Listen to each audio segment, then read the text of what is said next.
talking, Parker. I just did some boring stuff, like I went and finished up getting all the medals in a couple areas and making sure I filled out my bestiary.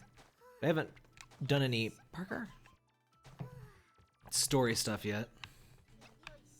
Not sure why this likes making me run through the library every time. Oops, damn it. And there was an area that actually had a little bit of platforming. It was actually a new addition to the canyon place, so they have done some more than just copying stuff for the old environments. Hey, Hakuro. What's going on in the event room here? We got a thing! Please tell me that wasn't the entire thing. That was the entire thing. Okay, whatever. I'm really worried about these numbers here, so we're just gonna go with the one with the lowest number. Pause that. Yes, Parker, you're in the way.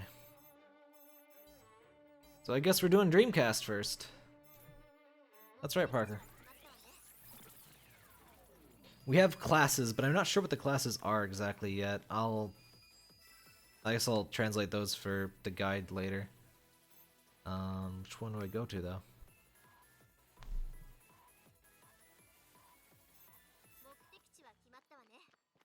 I guess I should look at what my thing actually is. Oh crap, I need 3 items. Whatever. Just beat stuff up and hope we get items. I hate these gather quests. They're especially annoying when you're... Oops. Damn it. When you can't speak the language, obviously. Let's just explore a bit and assume we'll find the items eventually.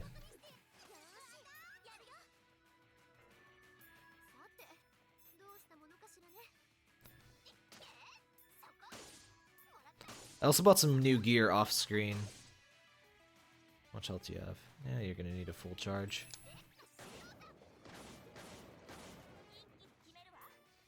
Does this game control well? Controls well enough. I haven't really had any issues. There's only been one area where I've needed to do any more than like a single jump over a thing. It took me a couple tries.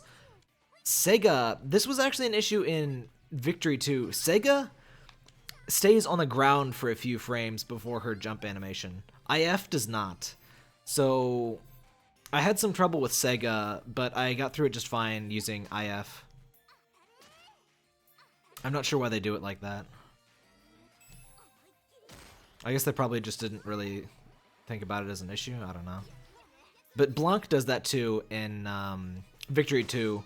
And the Spelunker areas can be a little frustrating with her, so you just want to use, I think, anybody but her.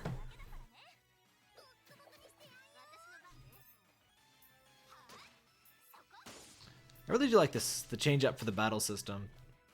Kinda wish they did stuff like this for the rebirths instead of reusing Victory twice and then the weirdness that is Rebirth 3.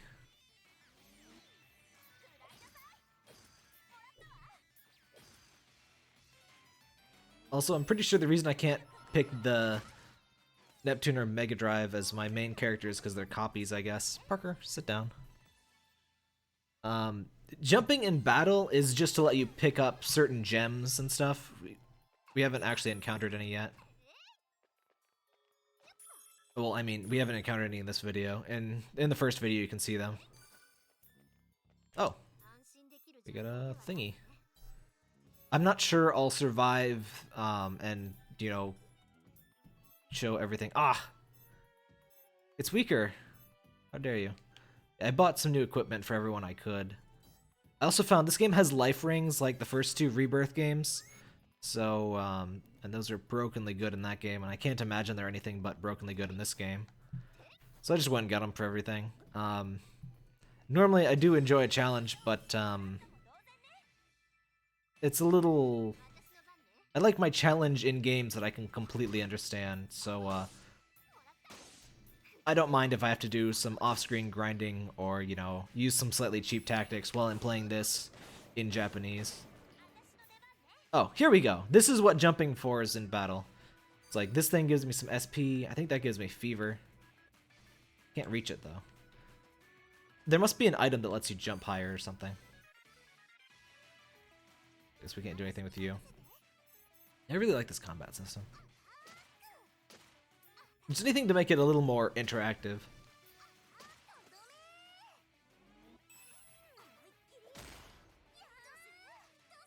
Yeah, you can skip animations. I haven't gotten bored of them yet, though. It's not as fast as Victory 2. Victory 2 has really fluid animation skipping. I love it. It's like a couple of frames. But that's probably because that's a PS4 game. This is a PS Vita game. Speaking of PS Vita game, since this game is 30 frames per second, I went and dropped the stream down to 30 frames, and I'm not sure if that'll have any effect on quality or not. I just thought I may as well try. Because, I mean, with 60, it's just sending 2 identical frames, and with most compression algorithms that are designed to handle that, that would be almost no difference, but I don't know.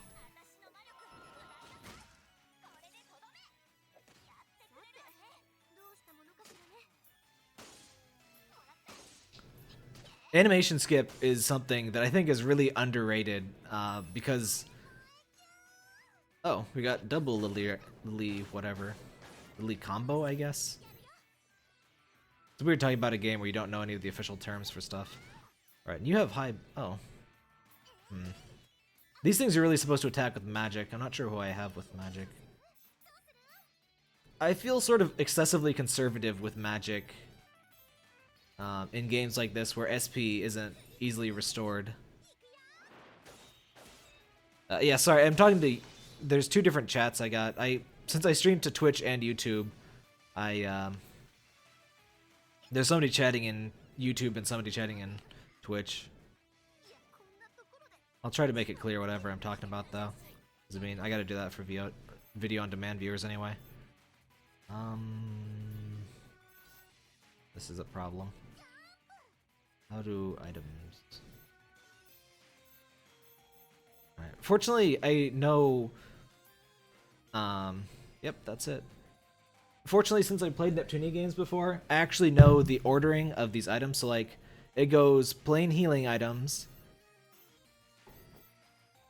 SP items, buff items. I'm not sure what some of these are, actually. But, like, int, AGI buffs, and then it goes, at the very bottom, there are the revive items. I don't really need to revive you, though. What is this? Like a full heal? That's also a heal. I don't need... What I really need is a magic attack, but I don't know if I have any magic attacks.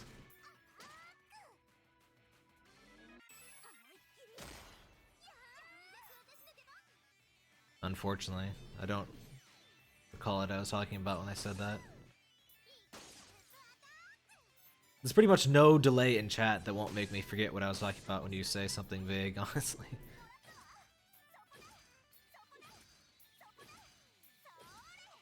Wait, you look magic-y. Yeah, you have magic. Crap, whatever. We don't really need it.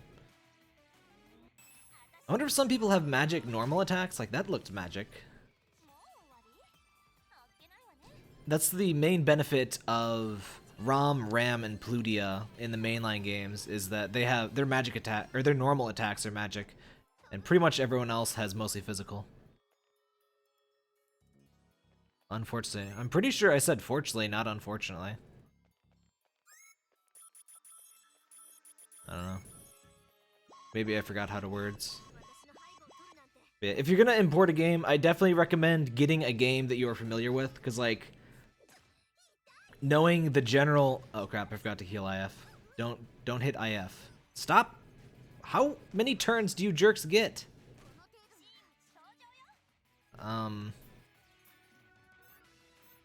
Is this a heal? Oh, it's a debuff? Whatever, let's use it.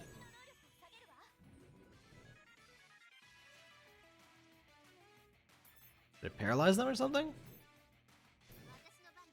I have no idea what I just did. IF. Can you heal? No, that's your transformation. Crap.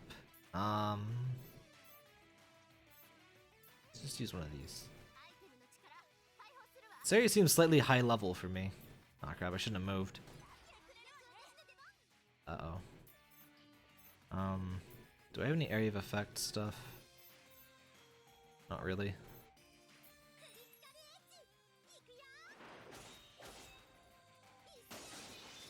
That doesn't really do any more damage than your charge attack, I think. Nope. What is this? It's just a single target too? Sucks. Guess let's heal Mega Drive. I need to remember to not move if I don't need to, because moving adds more delay.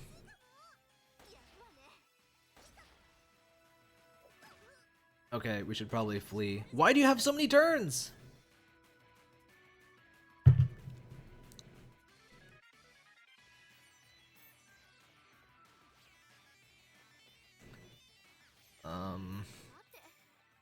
Please let me run. The gimmick of these plummet enemies, the Mario pipes, is that they always have super high defense and stuff. So these ones are doing— No! Fucking— These ones are doing really good damage too. Would you kindly fuck off? How many turns? Ah, whatever. We didn't do anything anyway. If you've only played the Rebirth series, I would not worry so much about Burnout going into Victory 2, because the remakes are a lot more samey than the actual jumps between mainline games ever are. Crap. I guess I should really save more often since, you know, I don't necessarily know what the heck's going on. Why does it keep making me go through this again, though? Oh well. I do really enjoy how all of the little added traversal stuff to the maps.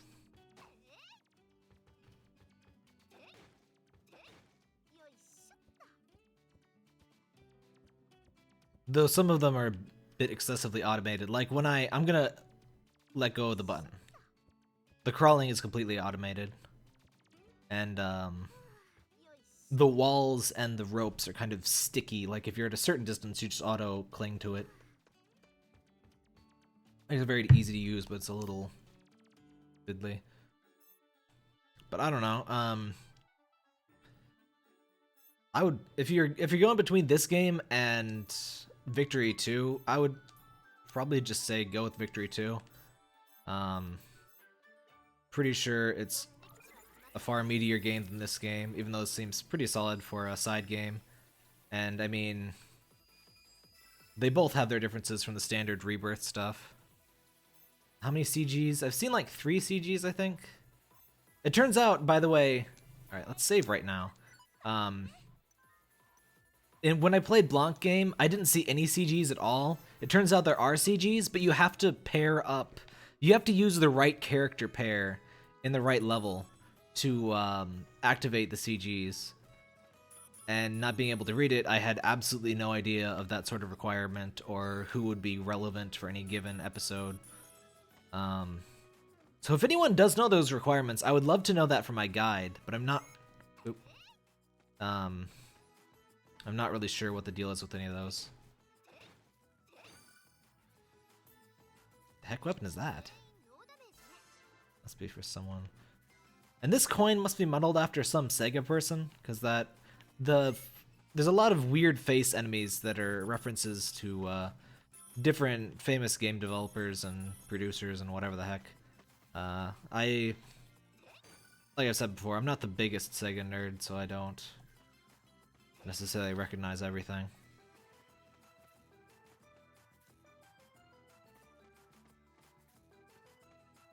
Pixelator, let's kill you. I love the some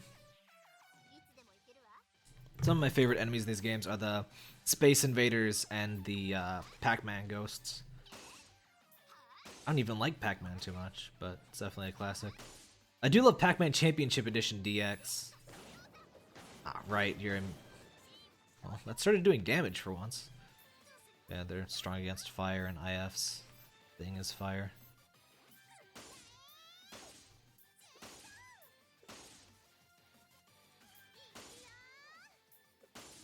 No, only the Rebirth games have the OP free DLC crap. It's something I kind of wish they would stop doing. Not that I can use DLC anyway. DLC for Neptunia games usually comes out months after the game's release. Usually is not free. Usually does not significantly change the game. The Rebirths were really weird in how they handled that, I honestly. Kind of wish they didn't. And Victory especially, it kind of fixes a flaw in that Victory only had the CPUs and was a little stuffy because of that, but then they go too far in the other direction. They just dump all these characters on you in Rebirth 3, and half of them are overpowered because of their starting gear being designed for late game, and they didn't rebalance them, and... The Rebirths are better, but at the same time, they weren't done with a lot of care, so they give you a really flawed impression of the game's progression. Pretty much every mainline Neptunia game has been leagues above the prior one, and that's a trend I think has continued from Victory to Victory 2. You might notice my other streams about Nep games, I constantly go on about, oh, this isn't as good as whatever thing is in Victory 2. It usually isn't. This game does lots of cool stuff, like, I'm not saying anything bad about this game, I'm just saying the Rebirth games. I think they should, like, honestly, I don't think sometimes I think Idea Factory doesn't really, what? Now that is stupid. When you do a symbol attack, when you're moving, you slide forward a bit, and it can bump you into the enemy before the actual attack hits. So you should have gotten a surprise attack, but instead you get surprise attacked. That's dumb. Oh, you're strong against fire, so that's... Parker, would you please sit down? Normal attacks don't have an AoE in this game, no. It's more, well, kind of more like a standard RPG. At least I haven't met anyone with them. I'm pretty sure there aren't. Because it's usually everybody. Just with different AoEs. That one.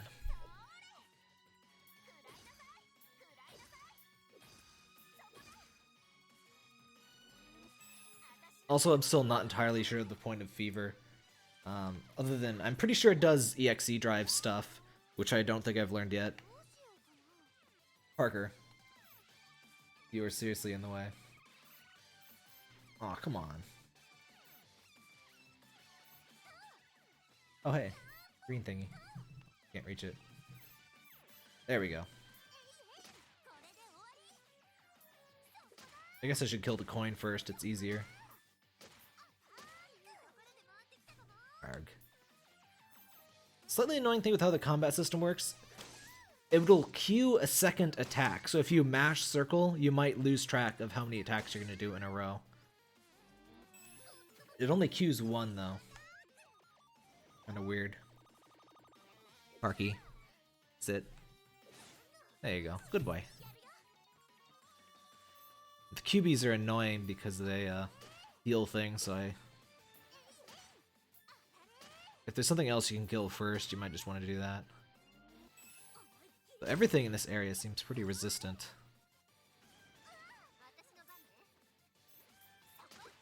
I'm gonna try avoiding... Huh? Oh, there we go. I was holding. I'm gonna try avoiding grinding on stream. Bad video settings. What?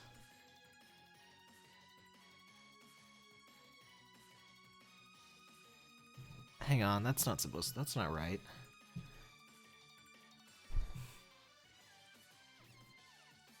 Hold on. I hate streaming. I'm gonna try and fix something real quick here. The stream will go down for like 1 second. Sorry. Alright, stream should be back up now. Obviously. Ugh. I think I'm kind of at the mercy of Restreamio's stream settings, and they seem to not necessarily play nice with YouTube stuff sometimes, so I guess maybe I really do need to stream at 60 frames. Ah, shut up. I really hate that it always wants to replay or autoplay my stream. I've got my stream pages open. Ugh. There's just a lot of bullcrap that goes into streaming that is a little more fussy than it should be. I'm not entirely sure what collecting all medals does, but I do know that collecting all medals marks something on the map here. I'm gonna go ahead and assume there's probably a trophy related to that. I don't really mind too much considering the markings on the map are pretty nice. Oh right, guess you can't go into menu on that.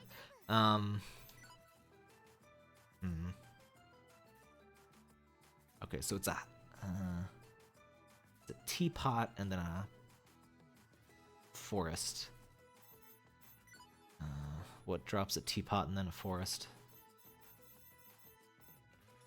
Do any of you drop a teapot and a forest? I hate glyphs. Ah, teapot forest. Alright, so we need to murder more space invaders. I can deal with that. You know, these enemies are almost the exact same as the one in the Sega Saturn dimension. There's the Pixel Vader. Come here. Murder.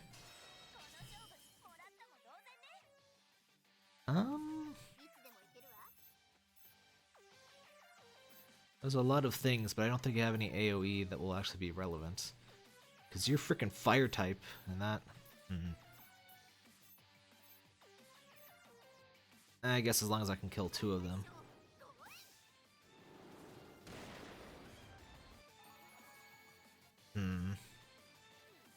That definitely wasn't worth it. Oh well. Oh, you're strong against fire too? I hate all of you. Alright, what do you have? Oh, you have an AoE. What you got? Nice skirt panning there. Damn! Okay, I'll have to remember you have that. Of course, I'm super low level, so I'm sure I'll learn some AoE skills later. But for right now, I have Jack Squat.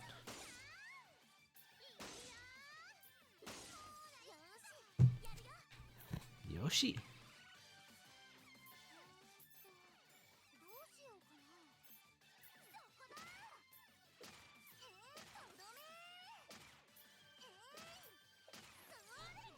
I'm not sure I'll succeed in streaming all of this game like my first playthrough. But there we go. We got the house and a teapot. So we completed our mission. Wait.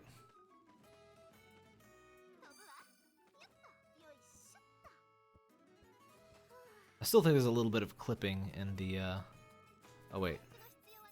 Hang on. Alright, so that crown only... So in every map, there is a baseball, there are medals, and there are coin blocks with items that are one use only. And it appears... Actually, I probably need to save. Well, there's a save point in here. It seems that crown marker is only for the coins.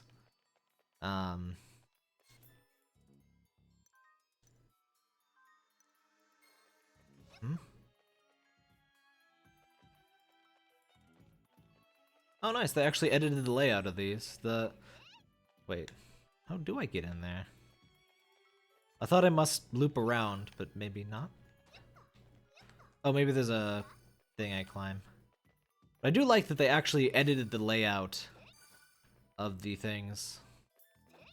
And the items aren't just floating energy cubes. Though I kind of like the floaty energy cubes. I like the weird digital cyber aesthetic. Is there a climbable thingy somewhere? There's something over there. Go away.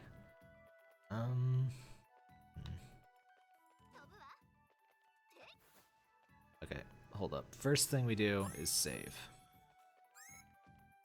Ah, save. Alright. Don't want to game over again. So...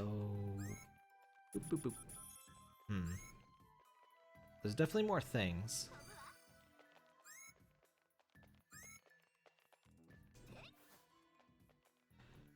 How do we get over there? Did we get over there?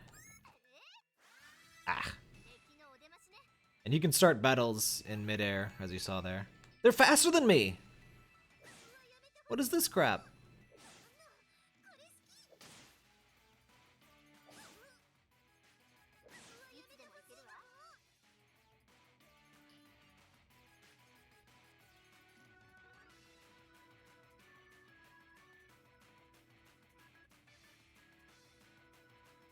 Hey, what the heck? The frickin'... My tweet still has my old thumbnail of Battle Princess of Arcadia's, not this game. I don't know why it's so bad about showing the right thumbnail.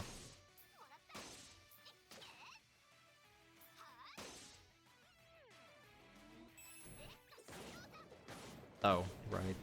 Whatever. Let's use your magic attack. Wait.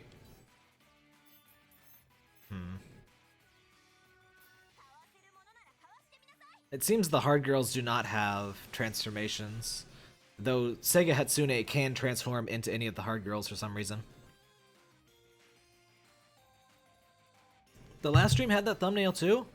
I specifically put together a Sega... Well, that one was a lazy one, but I made a nicer thumbnail for this stream for Sega Hard Girls, and...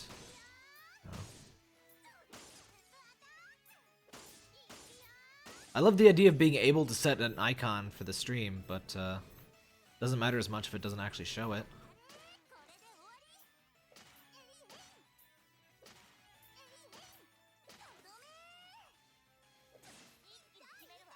Also, this game's full name is apparently something weird like Neptune Splatoon versus Sega Hard Girls Special or something. So there's a lot of disagreeing romanizations of the title, or translations.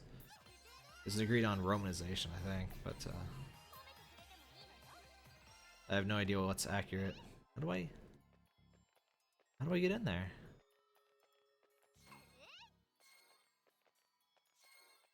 There seems to be stuff over there. Because I didn't get the...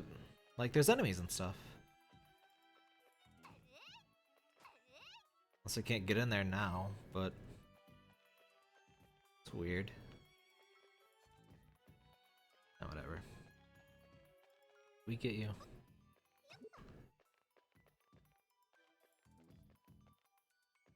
Make sure we fight everything for the Netpedia. I was hoping to get a symbol attack there.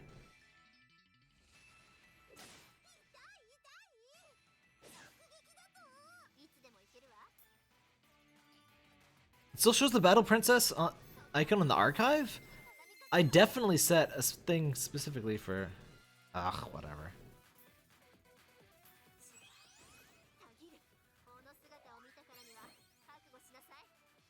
Ah, there's no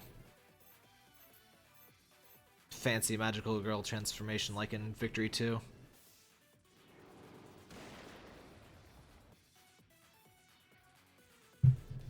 Super Dimensional War Neptune versus Sega Hard Girls Combining Dreams Special. That's... I don't envy people that have to translate those names. Like... They should probably drop the dimension crap, in my opinion, and just stick with Neptune. Or Neptunia.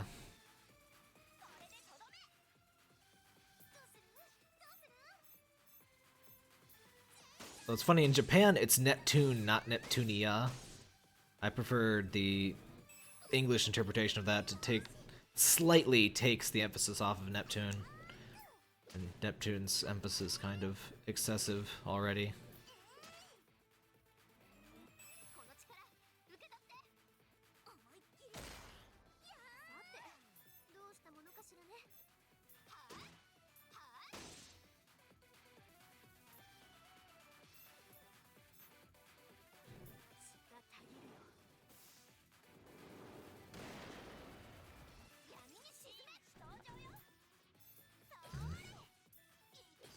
I wonder if I can see the stats for the transformations.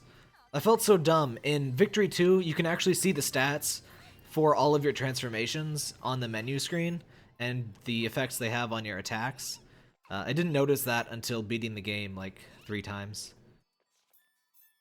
But that's the sort of thing you do when you can't understand the game you're playing.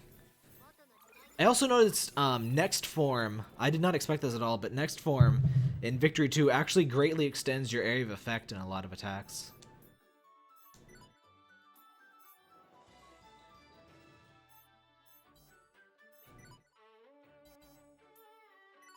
I knew it. Ugh, that freaking counting down.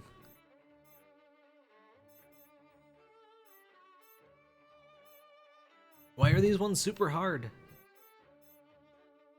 Alright, we'll just collect this man doing yoga and a house. What drops man doing yoga?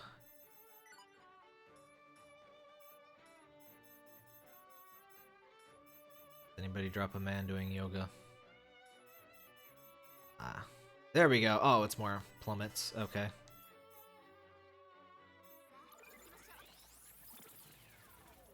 Let's find some men doing yoga.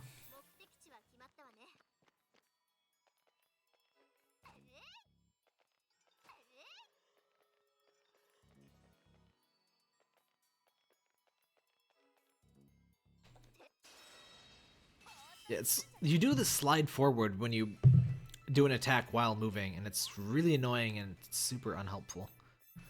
So you kind of just want to stop moving before you do an attack.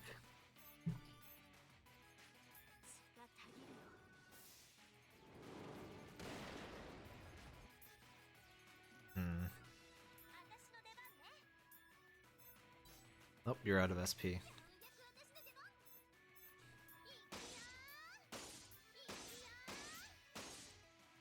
Do I have to stop running to do a simple attack? Like I said, I was doing that so I didn't slide. I think you can simple attack while running. I know you can while walking, and that's kind of a problem.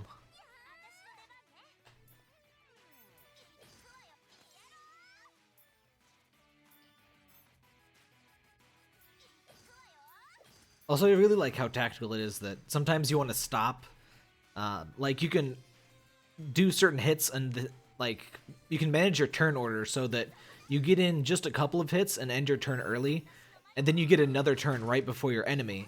So you can actually get a few more hits in that way. You manage your turn right. Like, here I don't have that opportunity because the enemy's turn was coming up really close.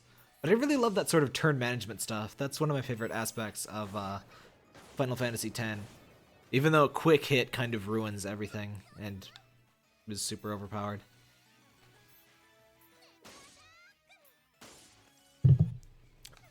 Final Fantasy X has this sort of weird arc where it's initially pretty simple, but still decent, and then you get some turn management abilities.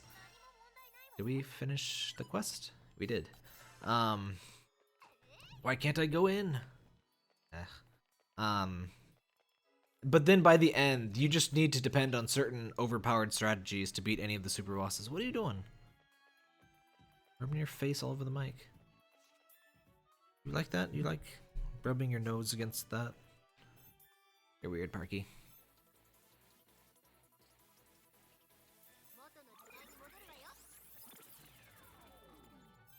Alright, we have your man doing yoga. There you go. Enjoy.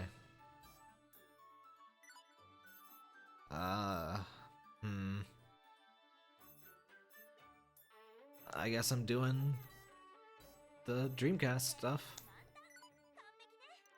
I really hate that countdown. I'm so worried. I have no idea what it does, but it can't be anything good. I was thinking of doing an article on avoiding anxiety in your game design, because like it can be a real problem, especially for RPGs and stuff.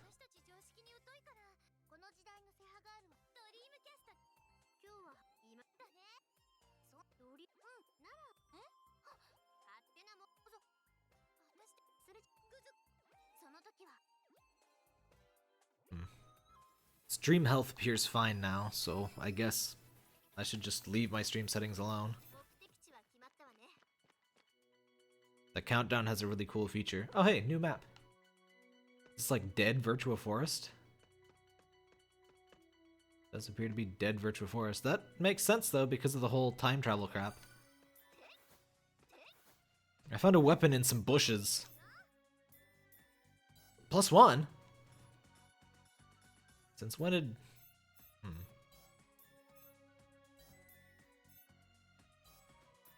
It's down by 1. I can deal with that. Did none of these change visually? Oh.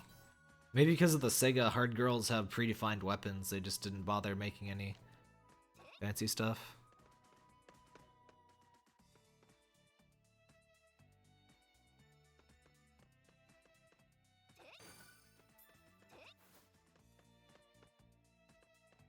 Hey, it's you.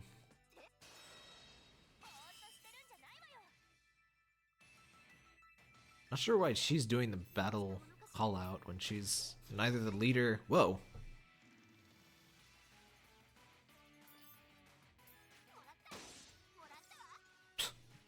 Well, aren't you weak? I thought this was gonna be hard. Did I knock him out of my area of effect? Because I hit him once and then I couldn't hit him again. That's weird.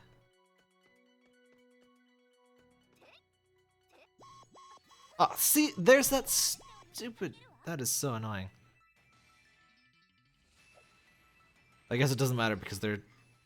Zero damage. Why did this quest have a level 5? Or 5 stars? The other one was 1 star and was way harder. Let's just get this so I can kill all 3 of you.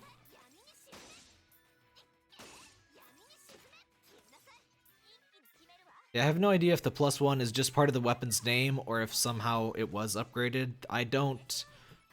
There wasn't a crafting menu that I saw.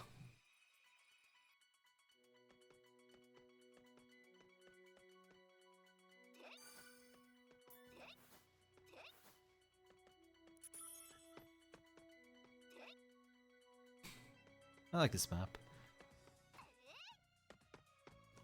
It's a decent way to add variety. I can't jump over that? Huh. Aren't you the same normal thing? See, it's pretty hard to not move while getting attacks. That's annoying. Victory 2 doesn't do that. It's very simple to... I almost never miss a simple attack, really, in Victory 2. You need better move. Oh my god, that thing has eyes. Ew. Never noticed that before. I don't like that anymore. Mega Drive really needs some higher move.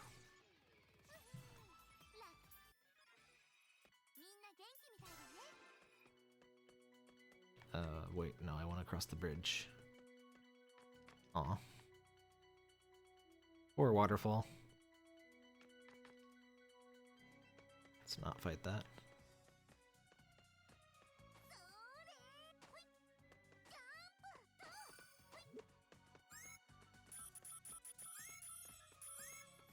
Well, they are side games, so yeah, I wouldn't really expect Felistella to be as good.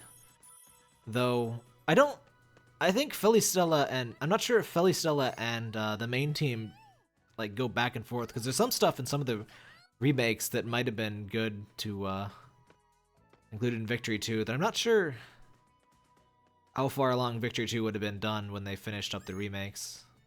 The remakes definitely had a shorter cycle and stuff. Hold on.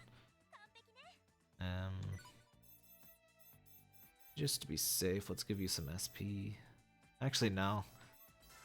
I'm not sure I can buy SP charters in this game, so I don't want to waste too much stuff.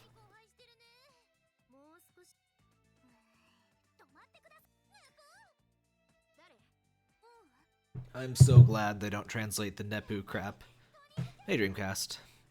Into the Japanese stuff, or into the English stuff. I really hate verbal tics.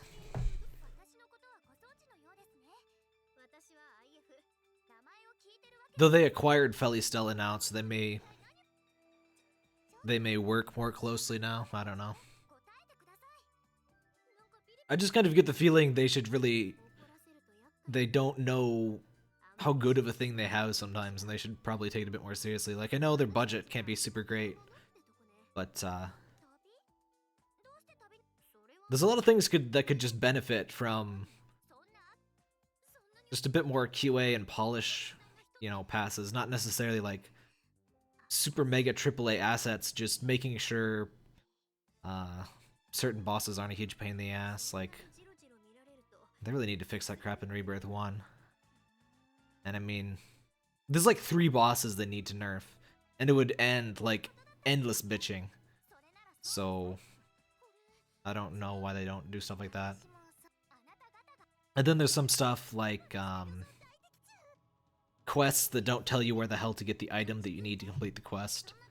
They finally fixed that with Rebirth 3, but that's not quite, like, the system's entirely different in Victory 2.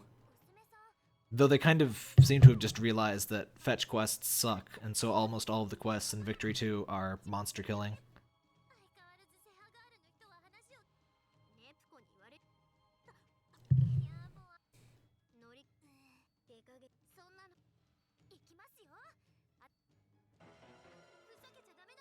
Hey, Dreamcast.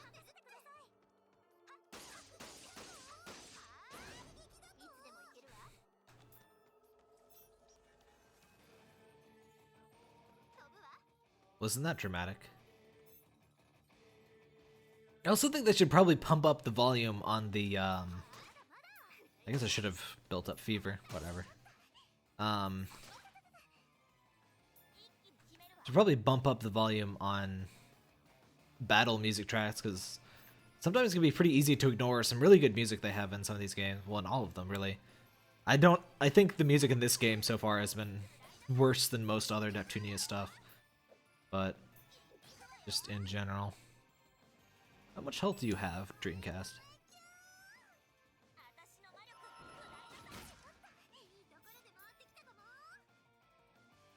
Okay, I think we did a pixel there. I wish your health bar was a bit bigger, so I could... Alright, might as well transform.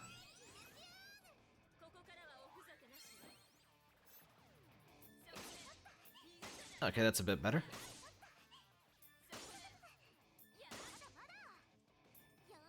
What is Mada Mada? Because a lot of people say that when they get hit. Your transformations kind of suck, so I don't really need to transform you.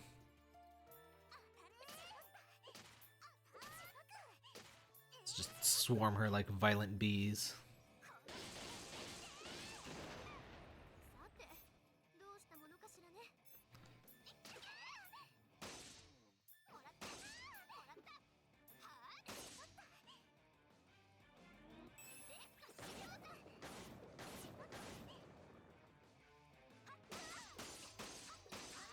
Mada Mada means useless? Huh. Wouldn't really have guessed from context. I mean, it kind of makes sense, but... Let's try an SP skill.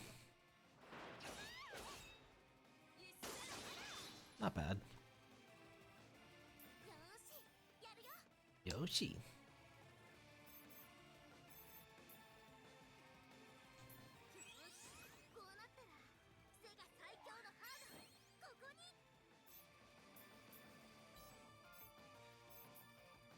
How much does that magic attack deal?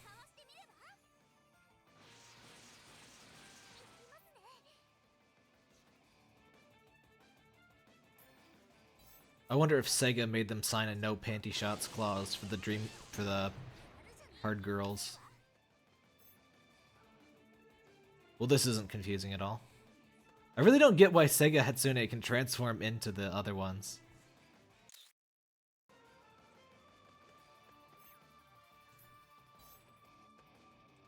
Oh, could also mean not good enough. Mada mada.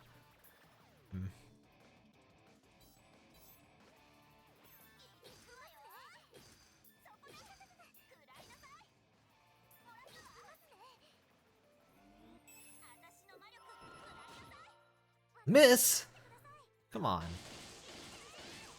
Also, I'm not sure there actually are Lily ranks in this. I think you just get a Lily bonus for being on the same part of the, like, dress sphere grid thing they had going on. It's not really a dress sphere, but I mean, it looks like it. And best I can tell, you just get a bonus. You don't actually... Like, I haven't seen the numbers go up. I think that just means, like, there's a link there. Because I couldn't find a Lily rank menu, and there always is one, if it's a feature.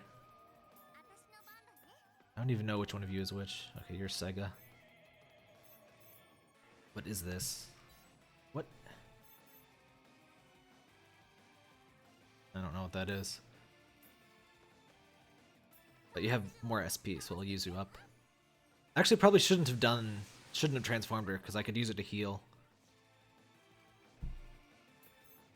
Oops. This is gonna be a slow fight.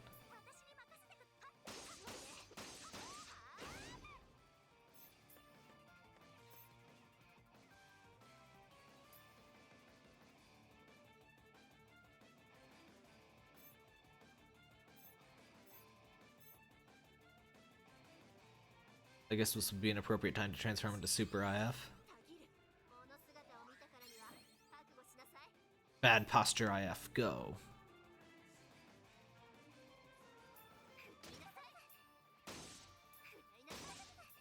So this is about the same amount of damage.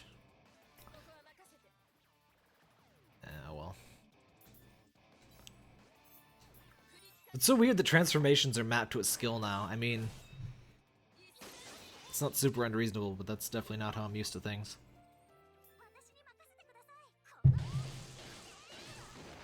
Okay, we should heal now. Do I have AoE heals? There we go. Neptune, get your butt over here.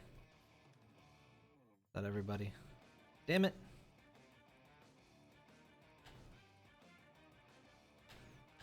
I don't think I can quite cover. Oh! There we go.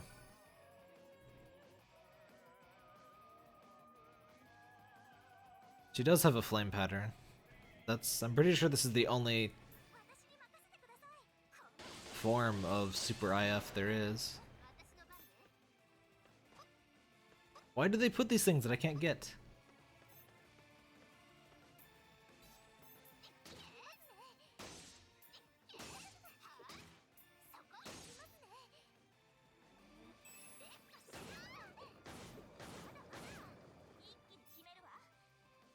Also, completely pointless but super cool feature I love in Victory 2 is that you can change the camera angle while you're doing an attack and stuff. I'm not sure if you can. No, you can't do it in this game. Doesn't really have any gameplay relevance, but it lets you admire some of the attacks more. I guess I'll just eat all of your SP, because why not? Not gonna use it anywhere else. I'd hoped streaming to Twitch would bring some more people to... Aw, I wasn't supposed to move. But, well, haven't really gotten major returns on streaming to Twitch yet. So as always, feel free to share the stream or whatever. I'm a little disappointed with stream numbers lately. I'll keep on streaming for now, but, it's just disappointing to compare to video on demand numbers. Oh, don't even say consecutive battle. I think they have stopped doing that. I don't recall any significant instances of that in Victory 2, but yeah, that was the absolute worst in Rebirth 1. I think Victory does that a couple times. But Consecutive battles just suck. Twitch has been trash with buffering lately. Twitch is trash pretty often. I honestly don't particularly care for Twitch at basically any level. Awful people in chat. Chat is broken half the time, which can go either way. I get intermittent problems.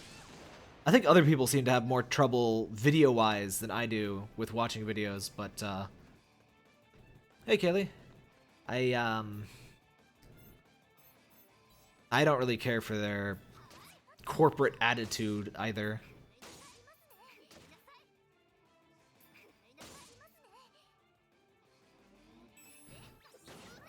I really need to see if it lets me see the stat buff for the uh-oh. Don't KO. Okay. Aw, man. I don't want to waste Purple Heart's turn with healing, but whatever. Let's heal Mega Drive. Oops. Oh, you can use 2 items per turn. I do like this action gauge thing. That's pretty neat.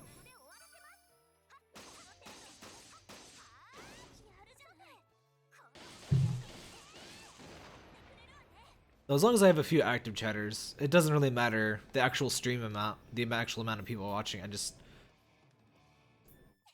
really don't like the feeling of streaming to an empty room.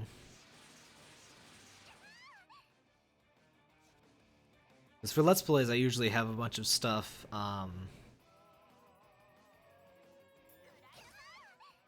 You know, I prepare stuff. I I know more about the game, and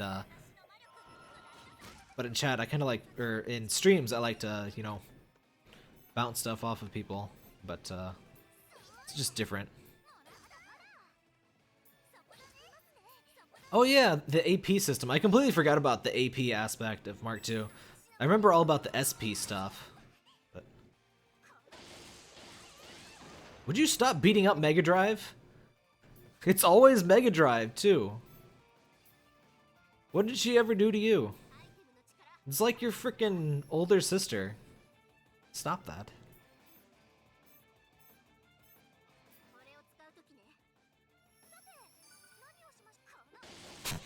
Every time!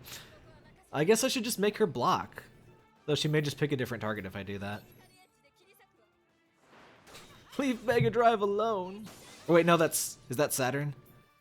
Sorry, I keep forgetting who people are. I think this is Saturn, isn't it? Because you got the... Oh yeah, you got the...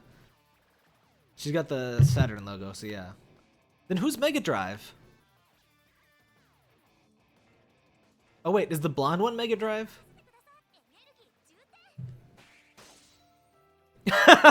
Miss! Aw. No! Stop that.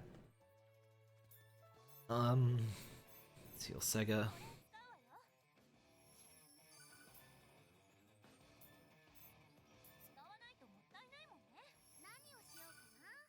Oh, Mega Drive's the blonde one. Okay. I just keep assuming people are Mega Drive because I haven't seen a Mega Drive yet. Wait, does that attack heal me a little bit? That's neat. Let's just burn the rest of my SP.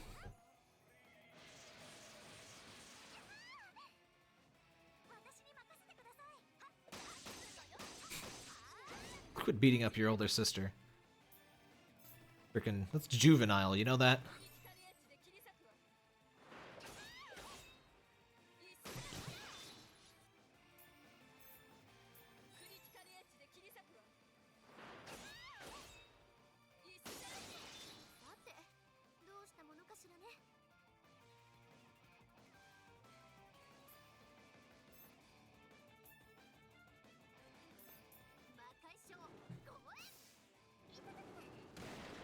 There we go. Are you? Oh no, you still have a few pixels left. Allow me to remove your pixel. Aw. With her last breath, she beats the crap out of Saturn. Would you frickin'? Come on. You've got tenacity, I'll give you that.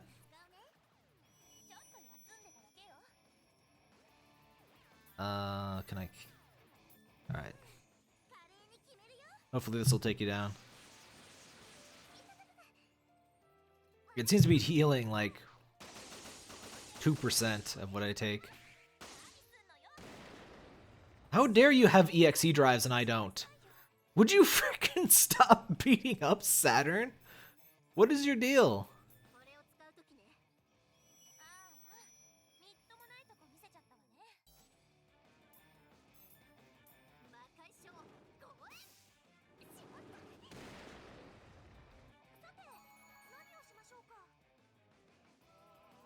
And we get fever. Oh, she survived that one. We get fever just as the battle is completely over. Pfft. You don't even have a jump animation. You just go. Oh. Looks like transform states. Oh, is it because she's taller? Wow, I'm really tall actually. Ripple Heart usually that tall? Ah, whatever. Bye-bye, Dreamcast.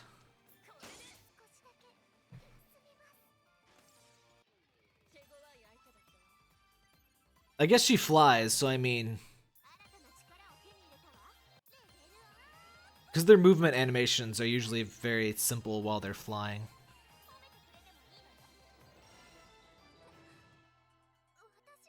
Because you don't really jump so much as just thrust gently upward. Alright, now get your butt in my party, Dreamcast.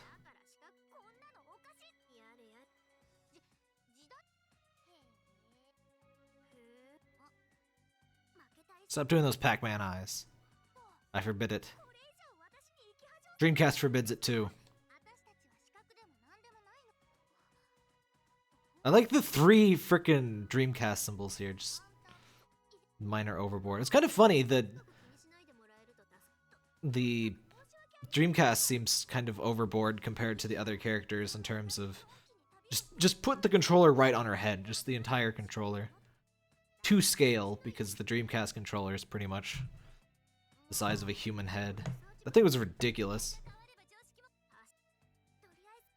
Controllers were in a weird period in that 64-bit era, 32-bit, 64-bit era, and then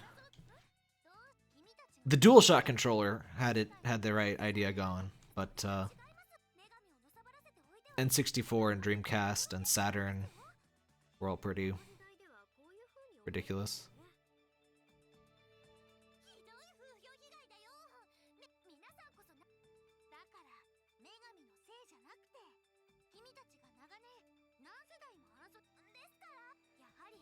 Yeah, I'm not sure what the classes are exactly. They're probably like standard... I'm wondering if they're standard RPG classes?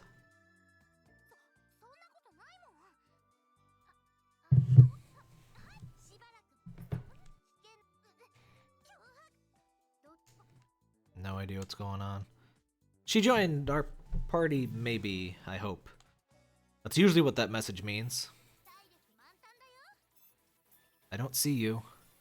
No! Why did you not join us? Why do you do this to me? Hey, noob. Oh no, you're like home security or something, aren't you? It's cool this game has Chirper stuff, though. There's always lots of fun little jokes in the Chirper. We can't understand any of them in this release, obviously, but these are usually pretty fun little jokes. Oh, this is the Junior Hunter or whatever. The Monster Hunter girl.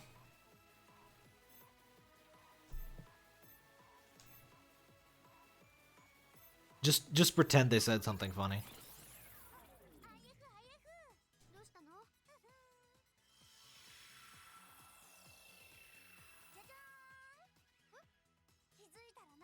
Okay, Mega Man.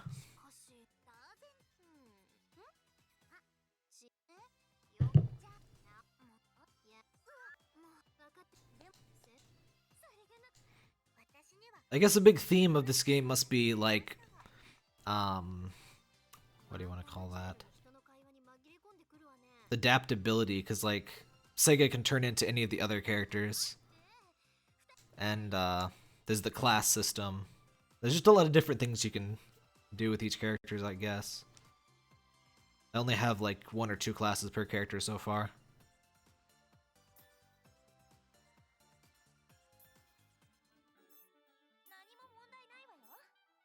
So do I still not have you? There we go. Why weren't you in my party before? Oh, you are also a copy. Why don't I have the real ones?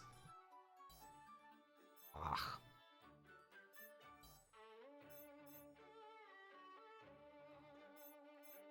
That sucks though, because I wanted, who do I boot out? I guess we've used Neptune plenty, so let's put you in here. Do we have any more dress spheres? This one seems better. Oh hey! It has a buff. Yeah, let's go with that one. But see, I can't use that character as a field character.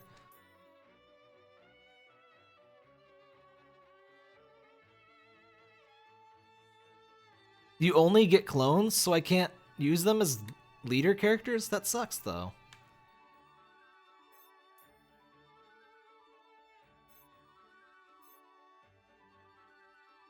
Oh well, I guess it is a side game. And they have a lot more animations to do now.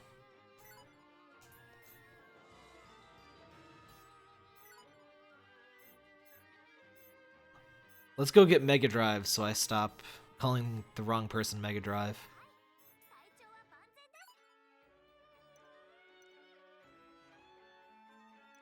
The timer? It's at 6 apparently. Oh no! What is that? Fuck. Hold on.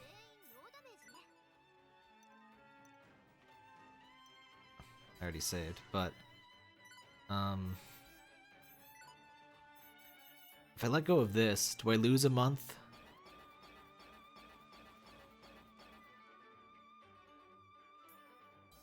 Can I retake it? I can't? Why would you do this?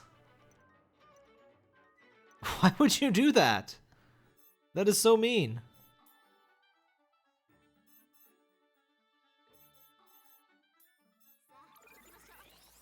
Erg. I'm expecting there's some, like, major BS to the true ending and you have to do crap in the right order or not run out of time or something in order to not screw up. Blah, blah, blah. Seems to be optional because the dialogue isn't spoken. It's less mean than I think. Okay. Somebody in chat is going to explain the months thing, I guess. I'm gonna try to work on a guide.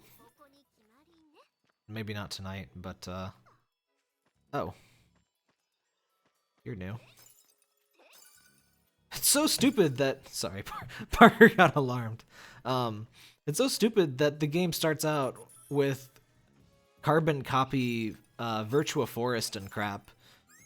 But there are new maps and stuff. It just doesn't start off showing them. That's like a real good way to get a bad first impression. I don't know why they would do that. What are you? You're like an angrier version of that one thing I thought before. Okay, turn around. Ah, damn it, Parker! Please get down. I can't see.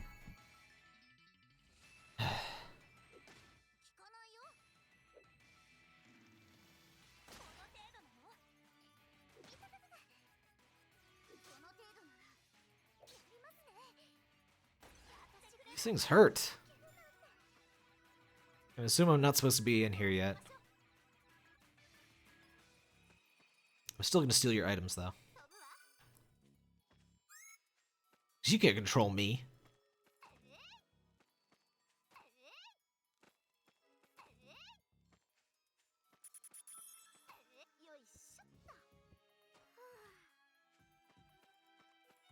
Baseball. Nope. No, ma'am.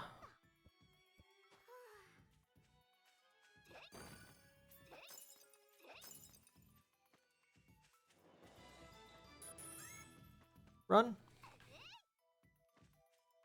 Okay. Hey, Radisher. Think.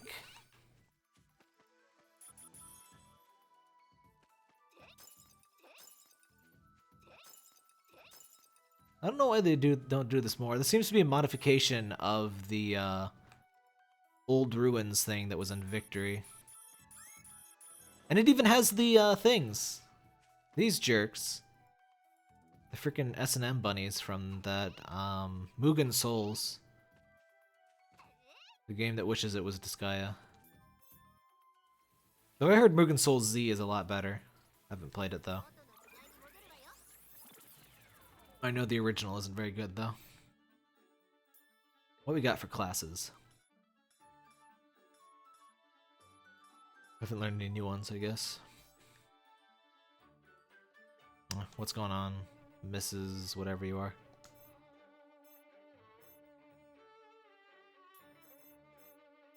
Ah, we gotta go through the thing again. No, go.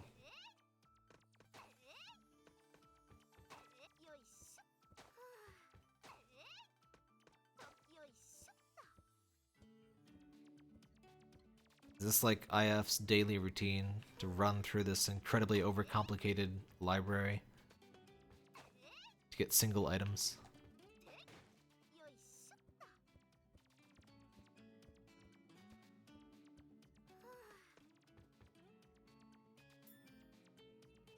Yep, just a single item. Whatever. What are we doing again? Erg. There's no way I can complete everything in only 5 turns. Should I do the evil eye first, or... I'm so confused. Whatever. Let's go see Mega Drive.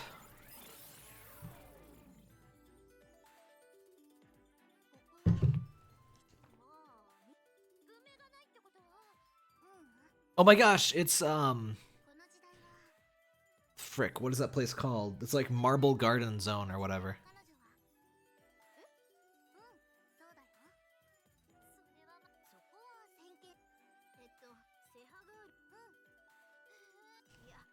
I'm sure there's billions of text Sega references that are flying by.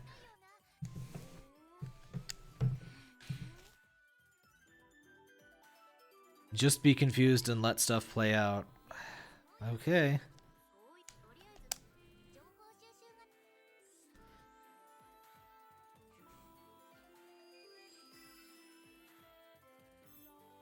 Hey, it's Snake. What's going on, Snake? I see.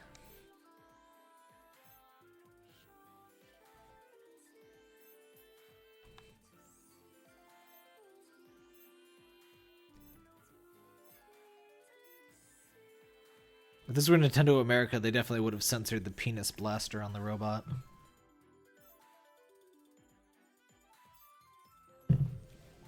Altered Beast, that makes sense too.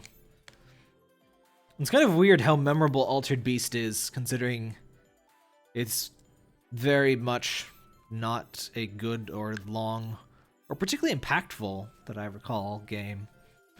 It's just kind of there, but everyone's played it for some reason. I blame the voice clips. It's definitely hard to forget those. Wait, is Dreamcast level 1? Damn it, Dreamcast. Will you never stop disappointing me?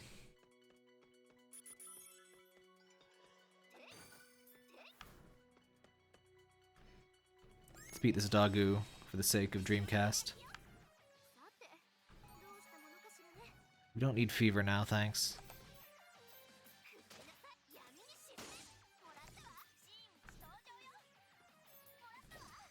Alright, let's let Dreamcast at least get a turn. Alright, what do you got? Lightning. And Skill Seal. Okay. And you can't even reach the enemy.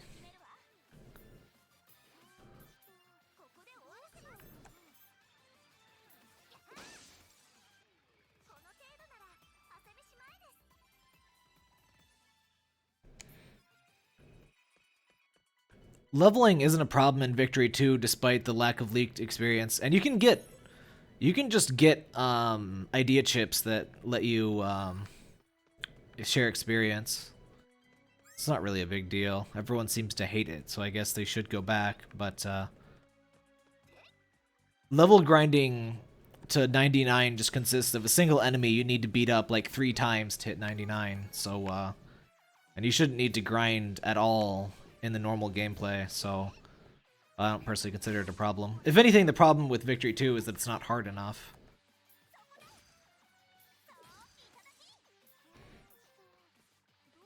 And people's main complaints seem to be that SP doesn't regen on level up, which I think that's perfectly fine. And the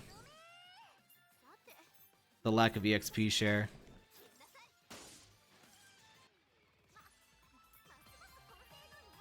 Only 1 level? Seriously?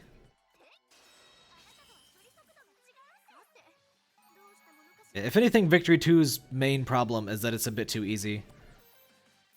Even though I ignored idea chips, the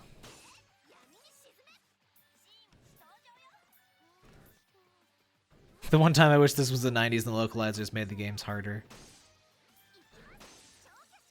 There's a super weird history of 90s localizations where games were made harder or easier sometimes in the West. Like, there's some really random shit, like removing cheat codes in, I think it was Contra, wasn't it? And Quest 64 I know is notably easier in Japanese. I'm not sure of any other examples. Oh yeah, but Final Fantasy IV they significantly simplified, didn't they? Like they made all status items into remedies and stuff like that.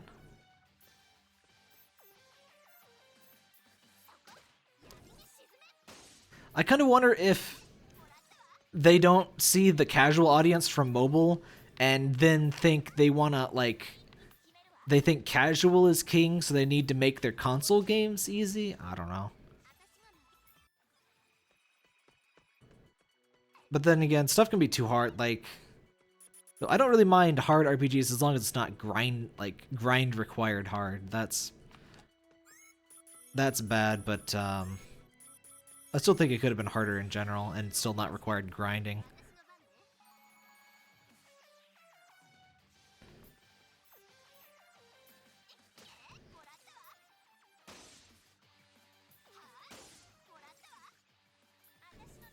Though honestly, I wouldn't mind an RPG where like you're only like you don't level up, it's just a matter of gear, and so then you could pretty much hard gate player progress and know roughly your maximum and minimum strength of the player at any given time.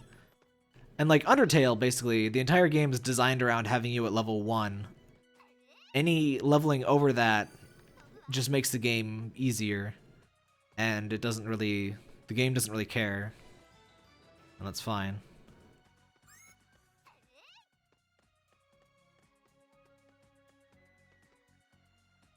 Final Fantasy XV's main complaint in Japan was that it's too hard? Huh. The only thing I found hard was the Bahamut fight, and I'm pretty sure you're supposed to find some stupid summon that makes the fight a joke or something instead of trying to fight it with bare brawn. Because you can't actually do almost anything in that freaking demo. You can spend a lot of time in the demo, but you have so few skills and stuff. I haven't played the 2.0 one, though. I only played the 1.0. So they may have fixed some of that stuff.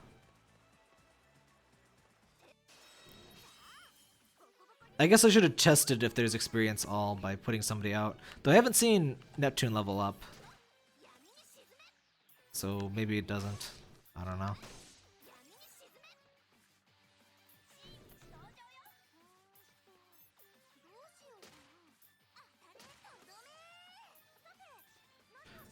For better or worse, Victory 2 actually does some interesting stuff in terms of endgame grind. There's basically a very specific way you can just get maximum credits and maximum level in just a few minutes. That don't really mess up anything in the main game. I'm kind of fine with that, because like Disgaea always did that, where there's a certain super powerful grinding spot, and it's pretty much your choice whether you want to break out of the main game's difficulty curve.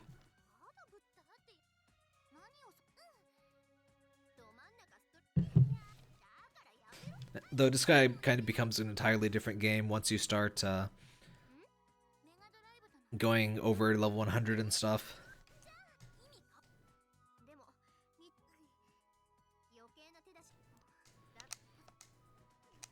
No idea what's going on.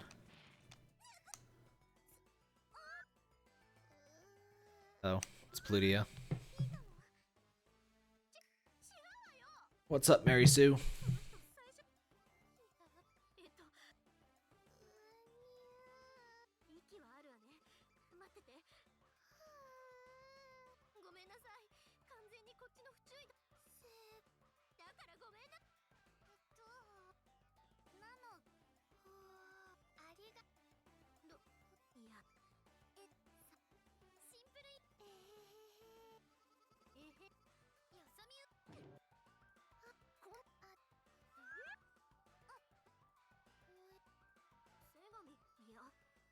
I hope she's launched into space.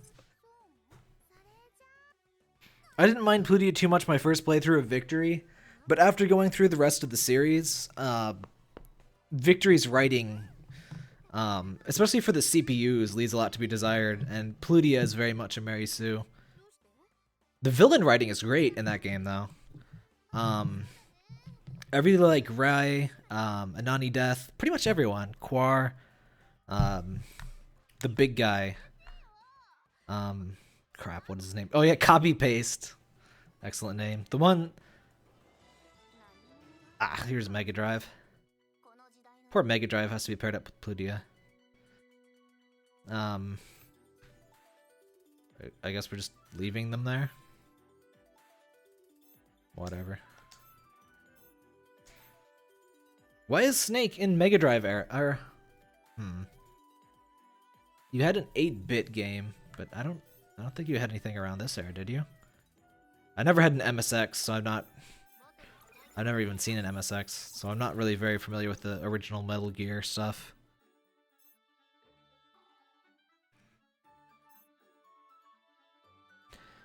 Yeah, Iris Heart pretty much ruins everything. I mentioned Neptunia Victory. Iris Heart ruins pretty much everything. Fitting subtitle. Ugh, that countdown. No! What the fuck? What?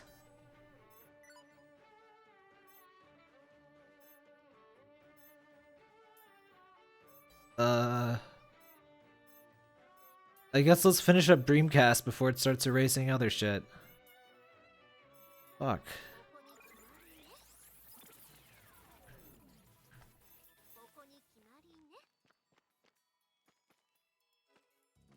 Wasn't MSX? Wasn't that like Nintendo era? Like NES era stuff? I didn't think that was Mega Drive era. Wait, why is the mission here? This place was difficult.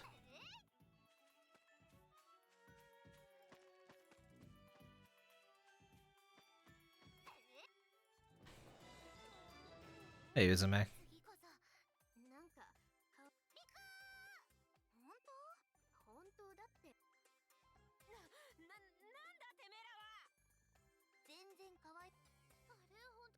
Uzume is much better than Plutia.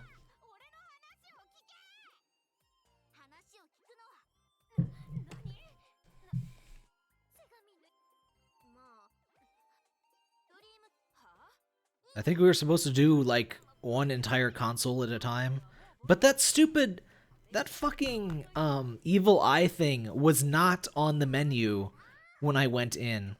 That's something super annoying that mission menu does.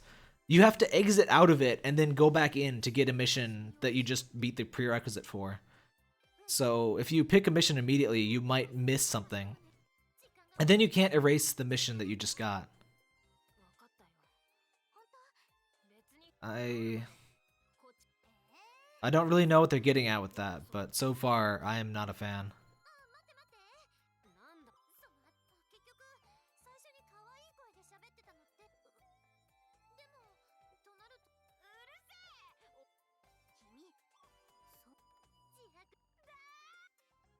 They're very committed to Neptune being a bike.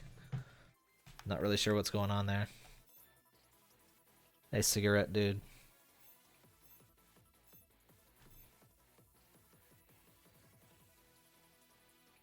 Going right back in. I don't have Izume, do I? Nope. No idea what's going on.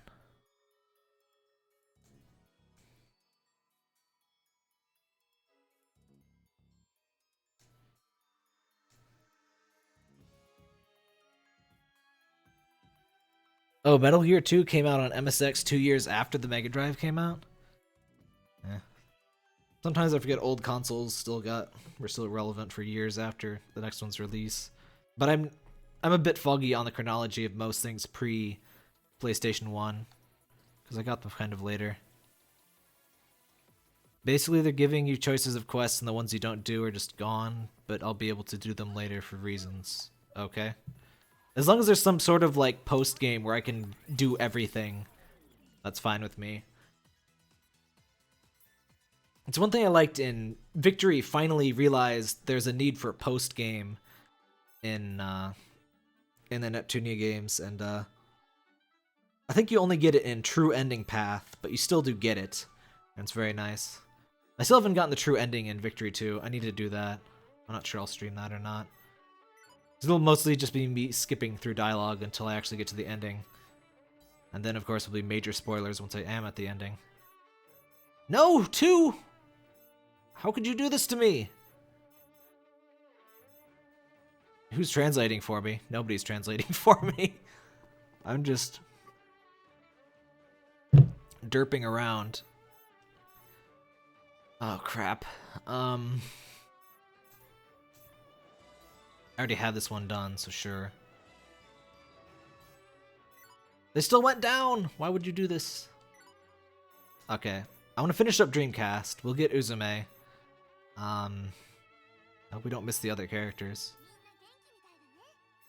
Wait, I don't actually have Uzume, do I? I do! Okay.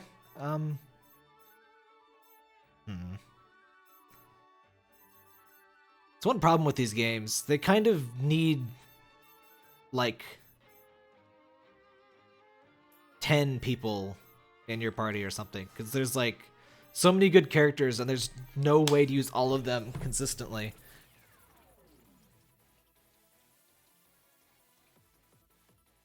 In this case, it's not even post-game. Okay.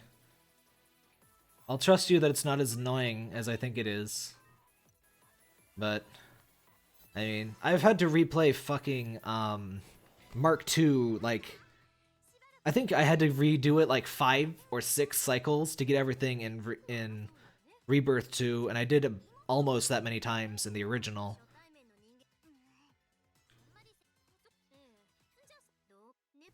But,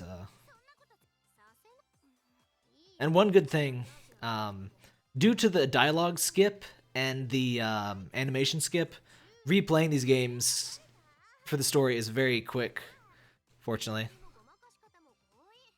This game has 10 characters? I guess that sounds about right. Either 10 or 12. Because there's all of the... Hold on. There's Mega Drive, Saturn, Dreamcast, Game Gear, then IF, and Sega. So yeah, there's 10.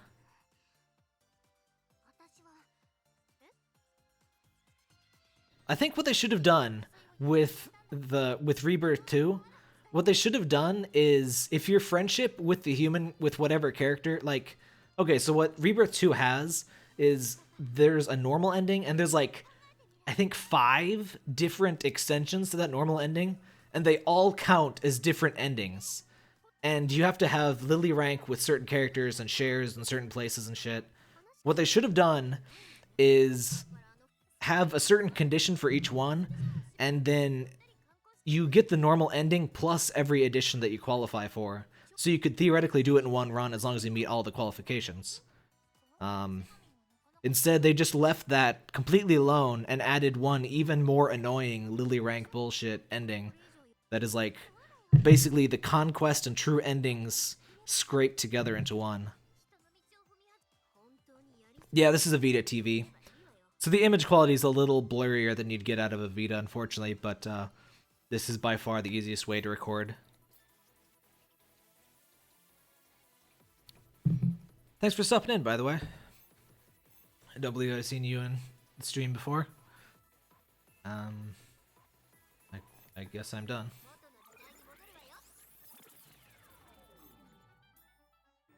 Yep.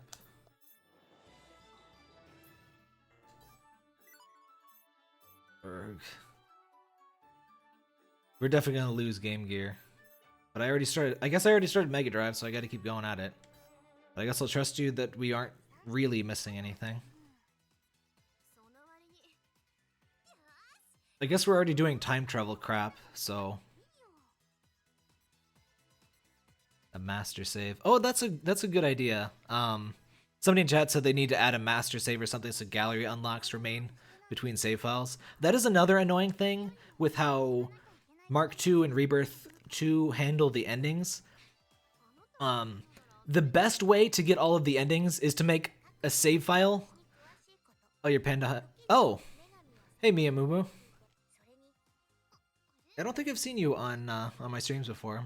But yeah, welcome to the stream as always. What was I talking about? Oh yeah, so the annoying thing about the way multiple endings work is the best way to do it is save right before you get the ending, reload your save, and then you get the trophy, but you don't get the gallery unlock for that trophy, or for that ending, because each ending has a gallery image. So you can 100% the game, but you won't have all of the gallery. So yeah, if you had a master save that kept the gallery unlocks, that would be a lot nicer. Block game kind of does that. It just has a single save. Hey, Sega. But then again, it doesn't seem to have multiple endings and stuff. It's just all one continuous file.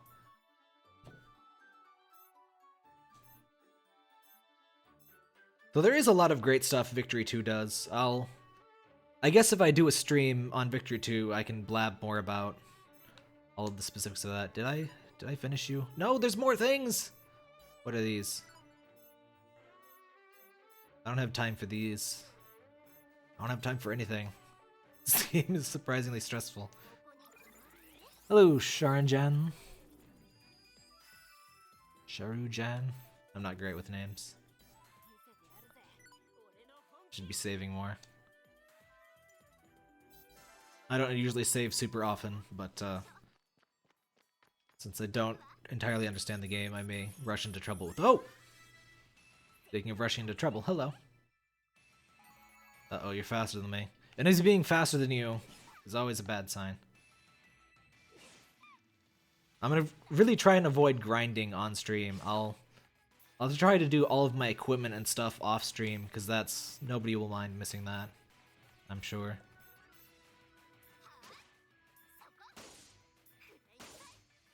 One thing I'm not entirely sure I enjoyed the removal of is there's no more AoE for normal attacks, and I am so used to rushing up to clusters of enemies and hitting a bunch all at once. That's really satisfying in the normal Neptunia games, but otherwise I really like this combat system.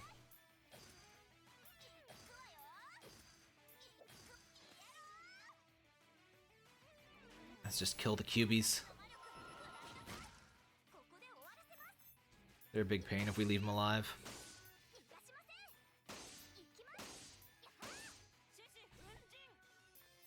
Alright, you're level 1, aren't you? Oh my god.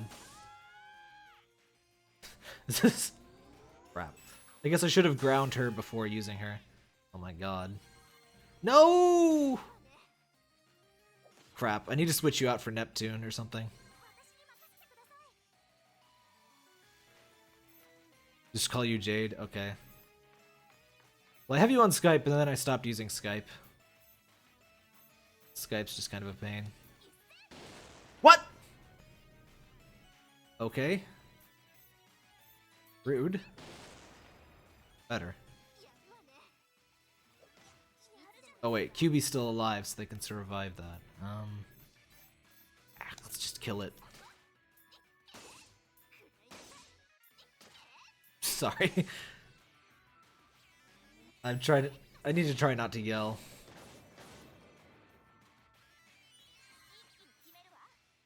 You feel it's less flashy than usual? Yeah.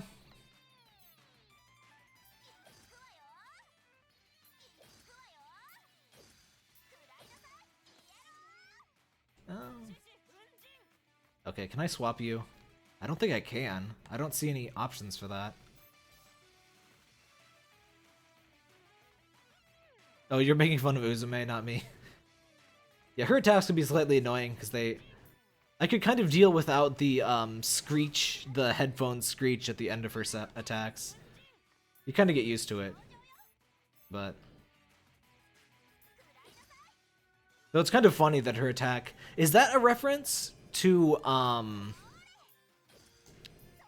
Seaman, to the microphone for Seaman, the fact that she uses yelling as an attack, because I can't think of any other games on Dreamcast that did that. Seaman, by the way, is one of the main reasons I want to get a Dreamcast back. I don't think I still have my Dreamcast anyway.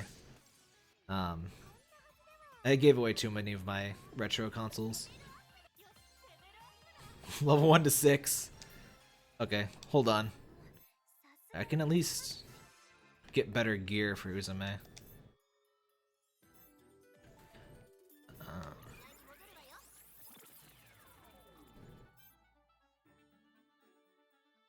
What's funny about Neptunia is this game has 10 characters, and that's kind of a relief because of how few it is. In other games, 10 would be a lot usually. But I'm like kind of looking forward to only babysitting 10. Yes, Parker. Hello. Parky. Okay, who did we disavow? Can other people wear the... Wait, no. What's that? Can I give that to other people? No, I can't. Lame. Victory 2 introduced cosmetic items that anyone can wear. Some things are still bound by character. But I waste 10,000 G on those, and now I'm not even using her. I should have realized I would want to use the new characters more than her.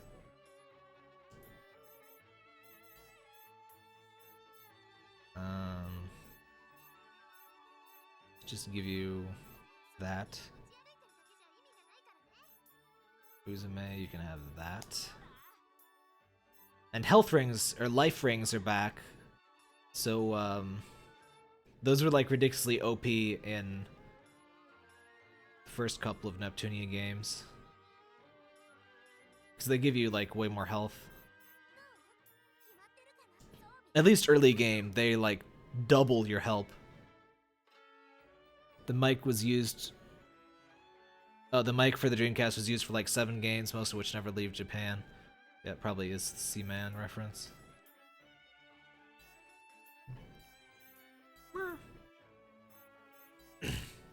She looks so worried. Hold on. Need to get another glass of water. You keep the stream going for me, Parker.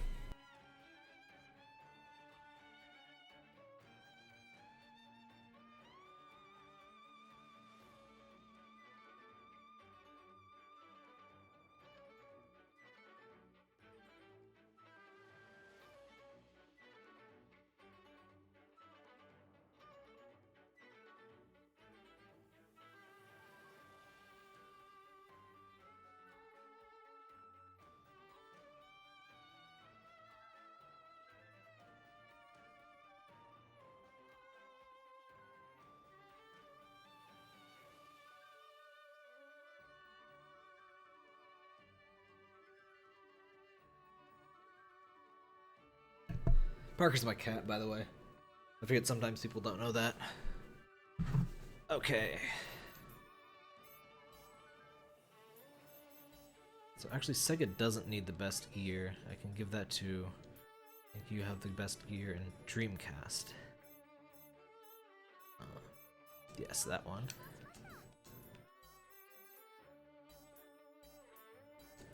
Worth it? Yes, Parker. Yes!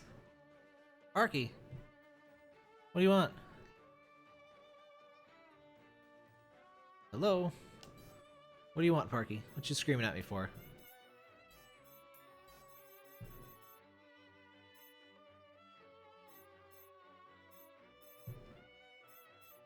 I think one of these is a class skill, and one of them EXE drive, maybe? Do I have EXE already? I don't know. Parky.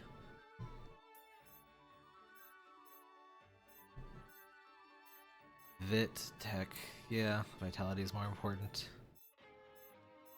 Not sure what either of these are. This one seems to be more offensive. Oh, right, because she seems to be a healer right now. Whatever, I'm not using her. Uzume will hopefully die less now.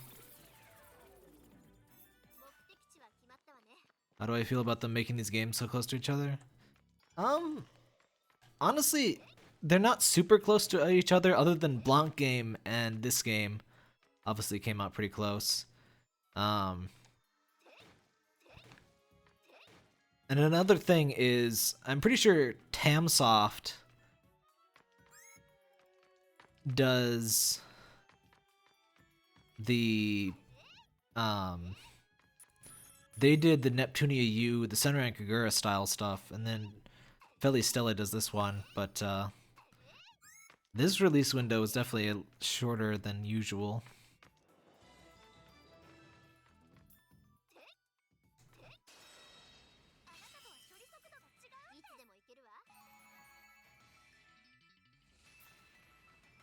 Parker? I don't know. Personally, I just get games anyway, so I don't really care too much about spacing. I have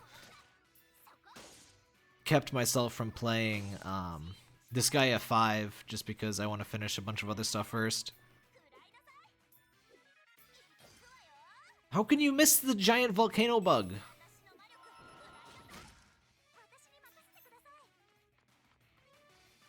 Misses in video games are kind of silly sometimes.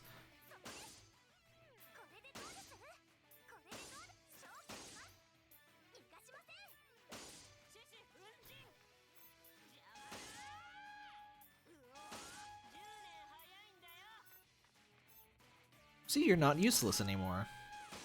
That's a more dramatic improvement than I was expecting, actually. Though I guess you have... she level up too. Though I do think a stupid thing is releasing every game in frickin' December and November, or not December, but like the fall is just ridiculously stacked full of games, especially Western AAA stuff. And then NIS and Idea Factory in Japan go and release a bunch of stuff in those months too. It's like, why not take advantage of the summer lull? That's stupid.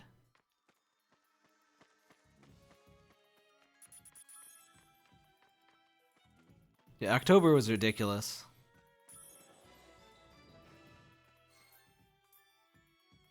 I mean, I've got Disgaea 5 and Fallout 4 just sitting here in boxes, though. I'm probably just going to sell Fallout 4. I'm not really interested in playing it anytime soon, honestly. At least they edited these maps. I don't entirely mind reuse, but when it's like just a straight up carbon copy and they don't even bother to like give us some, what was that? I guess that's Mega Drive's weapon? But when they don't even bother to do some minor editing, that bothers me.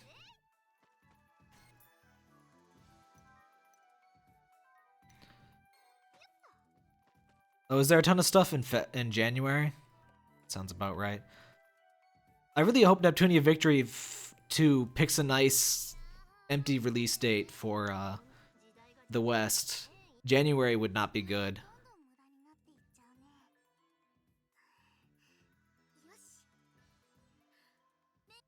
Oh yeah, Atlas released like 3 RPGs on 3DS all in a cluster this year, didn't they? I couldn't even remember half of the names of them. There was that Legend of Legacy, most generic title ever. There was Stella Glow, which I meant to get the demo for that. I wasn't sure if that was gonna be good, and I could have got a review copy of that, but RPGs are oof. That's a lot of work.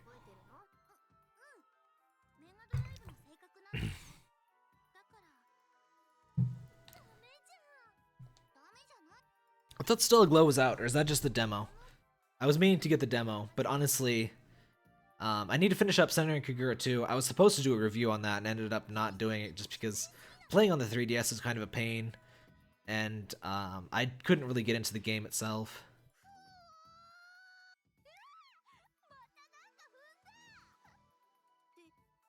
The demo of Stella makes a bad impression. That's kind of... It's hard to make a good demo, and I think some people don't really appreciate that. A demo... It can be a lot of work to make a demo that properly represents a game. Because, like, the first hour of the game or something seems like it'd be easy to make a demo of, but it's not... That's not necessarily a good portion to show off. Like, aside from the original Silent Hill, the first, like, half hour of a horror game, usually pretty dang boring.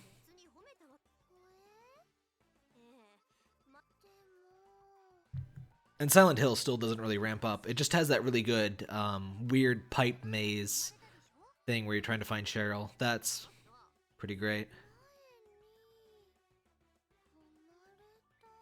I really hate her Japanese voice. Plutia's, I mean. It's so blah, blah, blah, meh, meh, meh.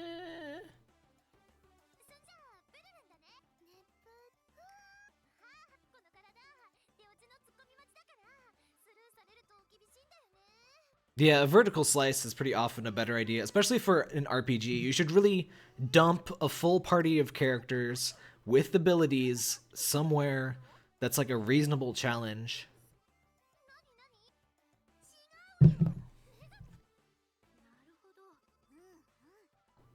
The first hour of almost every RPG is boring as shit. The first 20 minutes of Undertale are awful, frankly. I did a Let's Play, and I'm kind of glad that recording got ruined, but I did a recording of Undertale.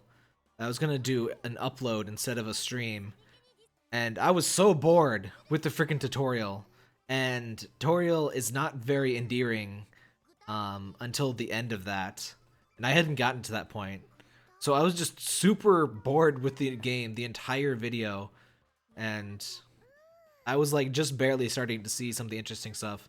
Like once you get to Nabstablook, I think I was right in front of Nabstablook when I ended the video. At the time you fight Nabstablook, that's where the game gets interesting. But before that, ugh. I think the Undertale demo actually went all the way tutorial, right? I really should have played more of that. I just took a quick look and I figured it would be something I wanted to play, but I wasn't super interested.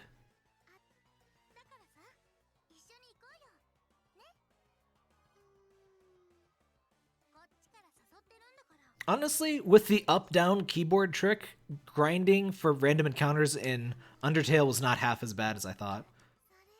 Sorry, I'm reading the chat too much and forgetting to advance the dialogue.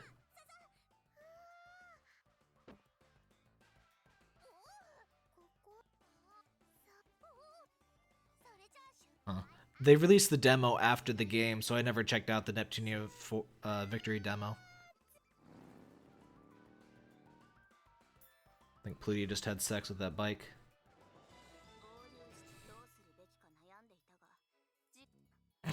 She's got the belly button window IF has. They're so proud of that 16-bit thing. In Blanc game, there's like this Sega golem that has a 16-bit logo on its chest, and it's got like a Dreamcast orb, and it's got like a VMU gauntlet. It's pretty sweet.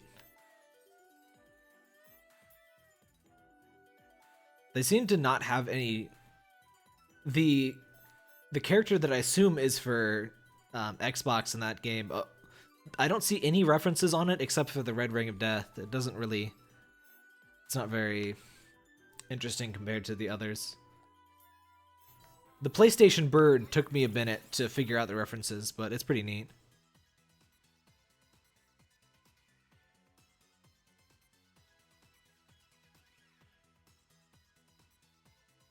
Are you sure Victory 2 releases in February?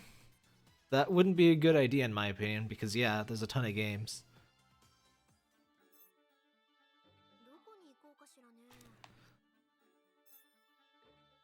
Then again, we're kind of getting to the point where there's no good month to release games. There's just games everywhere.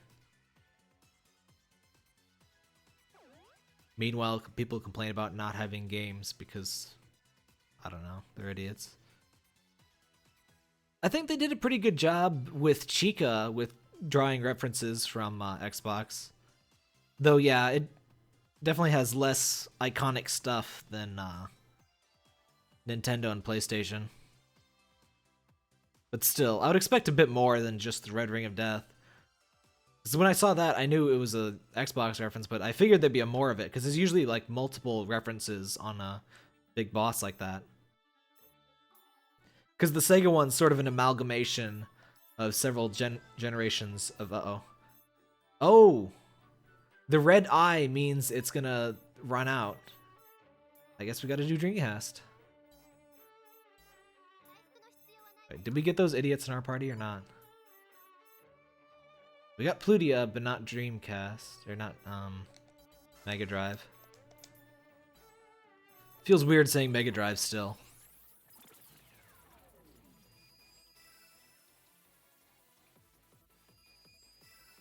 Amazon puts placeholders. Those aren't necessarily accurate.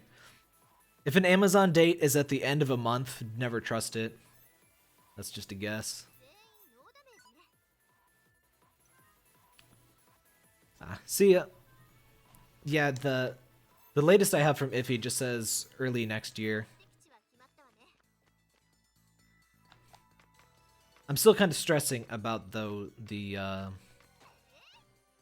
countdown, but I have been told it is not something to worry about. Oh hey, there's that +1 again. Are random drops like stronger than normal gear or something? Maybe. Is that what's going on here? Oh, not bad. Wait a second. Huh. I kind of hope it isn't, but I don't know. Hopefully IF does fully voiced, because Victory 2 really deserves a good show of polish and attention.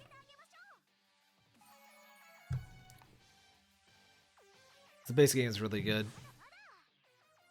Though I do kind of wish they made it harder. Or I had a hard mode or something.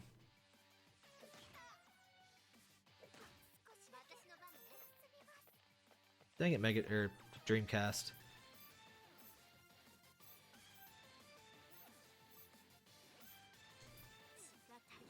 Maybe you should take out the heal doggoos first.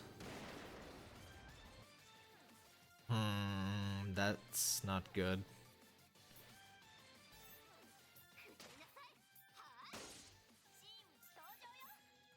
I think I should run.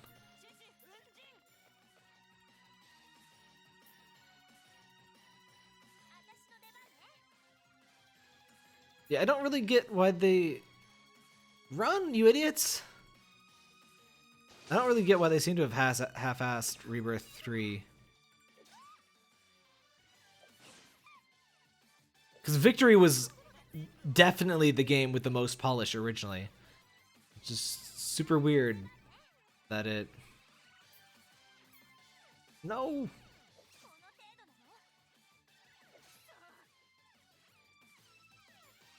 Let me run already! Fuck!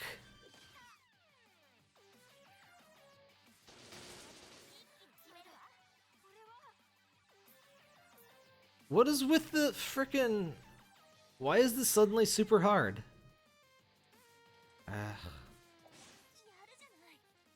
I guess this did have a full 5 stars, didn't it?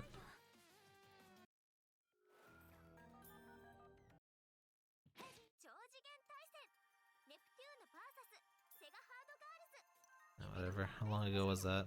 Oh, 3 minutes. Oh, thank goodness. I saved right before I entered, I guess. Let's poke around here first. I guess I shouldn't bring around these super low level peoples. Aw, this is the same map. Come on, guys. You know, the most annoying thing about the reuse in the series is I don't entirely mind reuse per se, but the way they do it is just so obnoxious because they'll reuse one map like 3 times and then they'll ignore a bunch of other maps and not reuse them at all. Oh, it's all, the lava's all cooled. That's cool. See, this I don't mind, because, you know, it's a variation. But sometimes they'll just completely ignore it. Like that water park from Mark II. They don't reuse that at all in Victory, but they reuse certain other stuff, like a whole bunch. It's just so weird.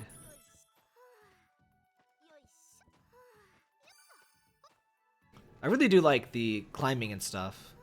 Like this is a neat variation. This variation I'm fine with actually, despite immediately complaining about it. Got a nice little pentagram here.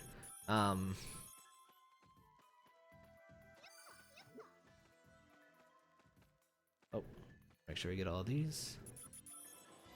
There's got to be a trophy for getting all of those. That's just exactly what they would do. Oh.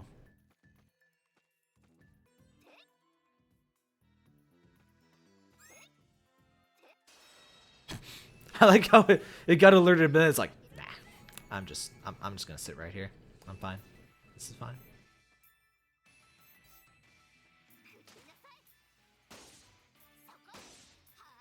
It's kind of lame that this game dumps level 1 characters in our party, though. I guess there's only 10, but I was yelling at Battle Princess of Arcadians for doing that. Though you know what's annoying about that? I found the perfect spot to level up my my feeders right after I finish streaming. There's this siege map with a dragon that's actually pretty easy to kill, but gives a great experience bonus to the whole party, so they don't have to participate in the fight at all.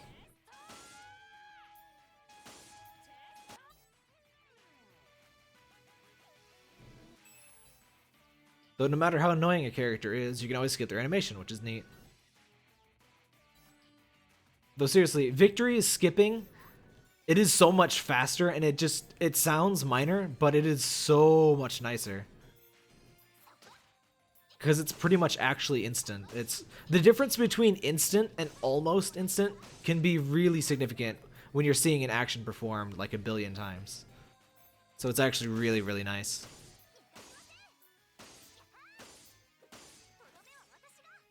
Also, I'm disappointed they don't have the cool music. The Lava Dungeon had some of the best map music in Mark II.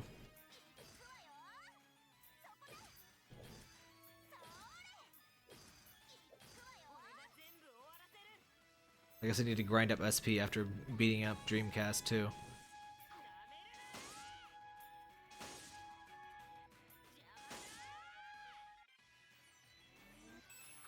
It seems like we have to do a boss fight to get the Sega Hard Girls characters, but the Neptunia ones just join us. No! How dare you? Crap.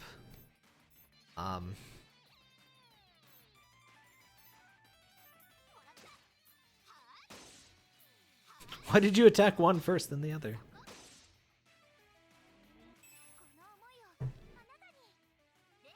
Ugh. Don't remind me of games that didn't let you skip anything. Frickin' Final Fantasy 8 and 9 are dramatically harmed by being unable to skip animations, and in 9's case, the slow battle animation. It's kind of ridiculous, all of the bad interface stuff that 90s RPGs had, like the really slow animations that you couldn't skip, the unskippable cutscenes, dialogue boxes that you could not speed up by any means. How are you missing the gigantic volcano crab? And you did it again. We're just not going to be able to hurt this thing, are we?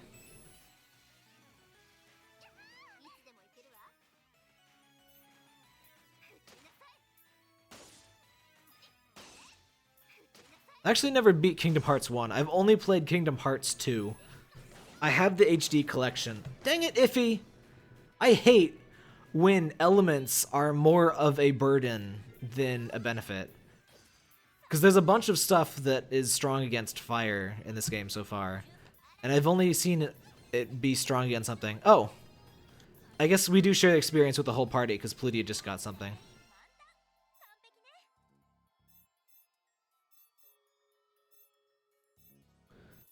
Since we seem to share experience, let me just not use the newbie characters in the party yet. That's good to know, though. Very good to know.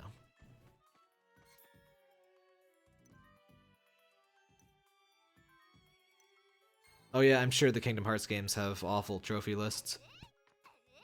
There seems to be this thing where Japanese companies think it's like a great idea to make the Platinum Trophy an absolute horror show. Like Katamari, Beautiful Katamari, I think it is. There's this, you have to collect every single item, and it is ridiculous, and there's no easy way to find out where items are. There's like over 1,000 items to collect in that game. It's just, ugh. And the Neptunia games always have that one trophy. Every single one of them has had it. It's always something different. Sometimes it's Lily ranks, sometimes it's stupid amounts of money. But there's always that one trophy that is just ridiculous and stupid for no reason.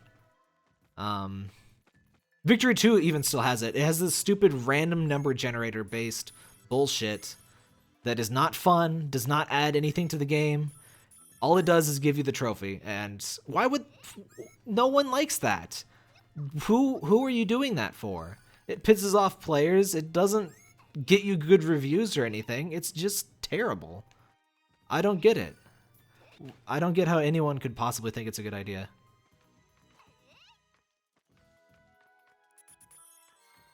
Oh right, 2.8, I forgot about that ridiculous crap. I'm probably just gonna not play any of that and just play Kingdom Hearts 3, maybe. The Victory 2 trophy? No, it's get all of the stupid trading cards is the trophy. Oh, I think they're in bags of chips. Yeah, there's these random... Okay. The way it works is there are these bags of chips that are an item, and you can only store up to 20 of them, and you can't buy them. Only certain enemies, and like there's a bunch of ways to get them, but it's still annoying. But you have to use like 1 billion of them, and there's all these super rare cards that you have to get. So you basically just save, open 1 billion cards, reload if you don't get any of the super rare ones. It's just... There's no gameplay. It's just a complete waste of time. Why? One funny thing about how they implemented the SP system in Rebirth 3, certain SP skills, if you use them against groups especially, will actually earn more SP than they cost.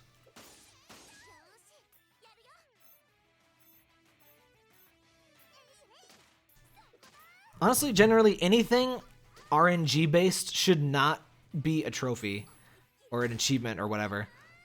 Those are the only trophies I didn't get in the original Borderlands. You son of a bitch! I hate enemies that heal themselves. You're probably immune to fire, aren't you? Oh, I don't have my steel skill. That's what my class was. There was the steel skill. I guess I can just take them down one at a time. Yeah, the Pac-Man ghosts are one of my favorite recurring enemies. I have no qualms about them. Ah, oh, damn it. IF! I wish I could change that skill. It's always a problem. It's never useful. Yes, the original Borderlands, only in the Claptrap DLC, but there's every single trophy in that DLC is based on the random crap Claptraps drop, and a lot of it has a super low rate, and you need to collect a ton of them. It's just really stupid, and they don't have any use or anything. It's just busy work bullshit. Completely RNG based. The badass ranks in Borderlands 2 are really great though.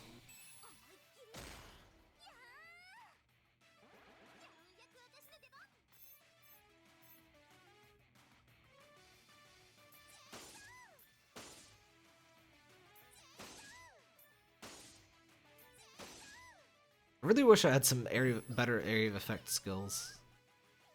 Oh my god.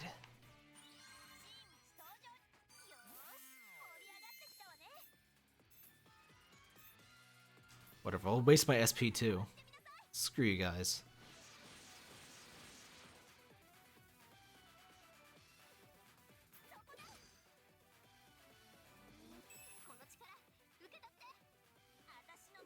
I think enemies don't even get turns in Fever, is that right? And you don't get to use a charge attack because of your stupid element. I really think every game with an elemental system should have the scan system. At least the one from Final Fantasy X, or even better, the one that Epic Battle Fantasy 3 has. Claptrap DLC is one of the better ones, but, you know, it's funny, every Borderlands game seems to have 2 bad DLCs and 2 great ones. Moxie's arena thing is terrible. Zombie Island of Ned is boring. Claptrap was pretty good. General Knox is great. And then the Borderlands 2 followed pretty much the same pattern. Alright, I want to kill you just to get you in my bestiary. I love bestiaries. If, oh, I never noticed he's holding a netball. Excuse you. There we go. No! Bye. Are you kidding? Run! Oh, for fuck's sake, why can't I run? I'm not gonna fight these stupid ghosts for another half hour. Would you idiots run?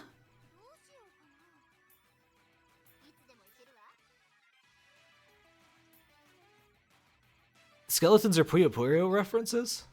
Huh. I never played Puyo Puyo. I played Kirby's Avalanche. That's all I've played. So obviously I don't recognize any actual Puyo Puyo characters.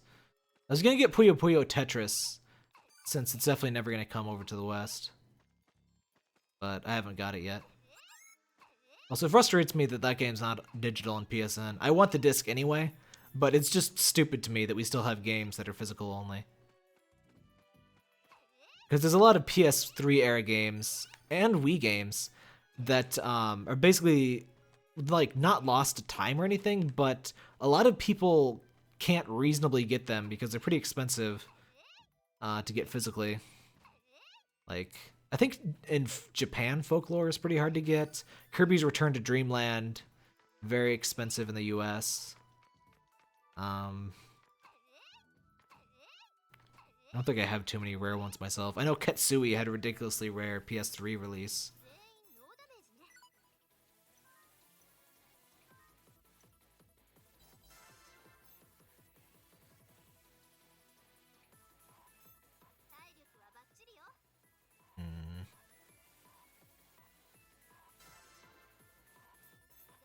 Oh yeah, pretty much any Fire Emblem before Awakening.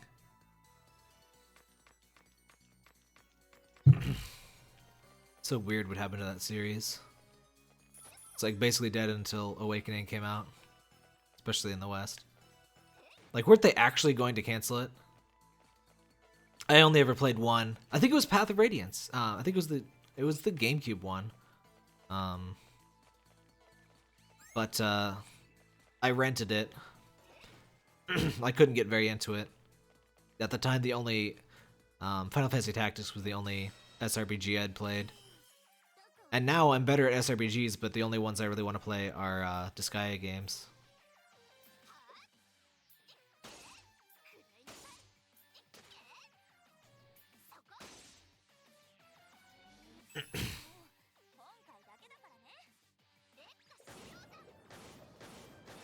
Finally, they're not immune to your frickin' attack, IF.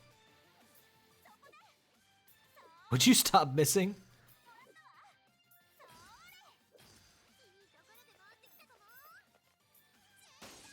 That's not what I wanted to attack.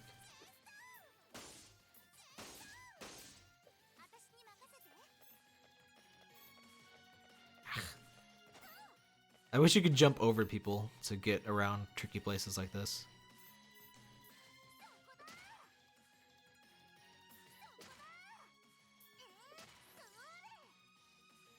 I've heard some people aren't entirely happy with how Awakening changed things, but I'm not familiar with anything beyond the drama of the weird crap that Fire Emblem Fates, the pandery stuff it has. The face touching thing is kind of weird. You know, honestly, I've played a few Vita games with the, you know, infamous rubbing mechanic, and the worst thing about it, it's fucking boring. And they always make you do it like 100 fucking times, and it's just boring.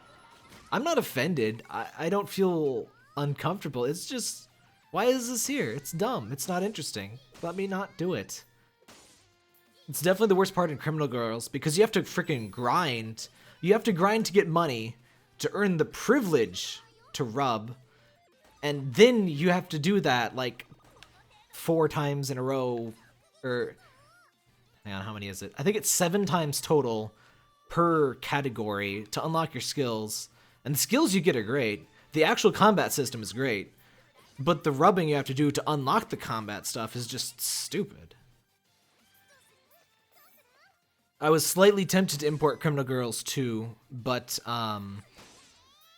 since like that game is all text, and it would be basically impossible, assuming it's the same structure as 2 or as 1. So I decided against that.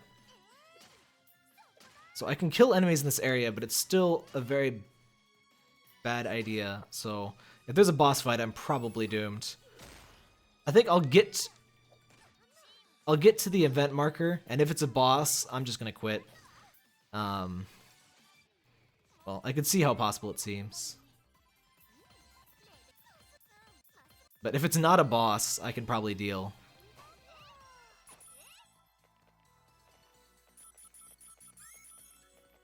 Collecting the coins is stupidly satisfying.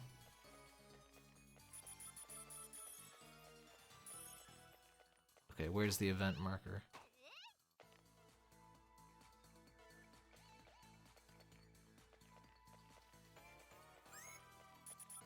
Is there a save thing somewhere? I'm not going into that thing without saving. I was sure there was a save point on this map.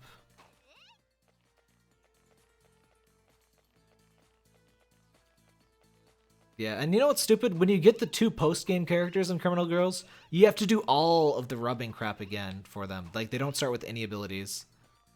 Though it's kind of funny, one of them actually mocks you. If you go into battle without training them, she says, "Isn't there something you forgot to do?" Because she's actually the teacher that teaches you how to do all that stupid stuff.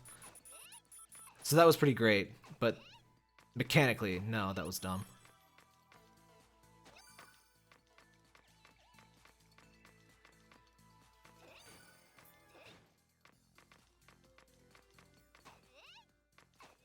And game design, like, they need to teach game designers what is good grind and what is bad grind.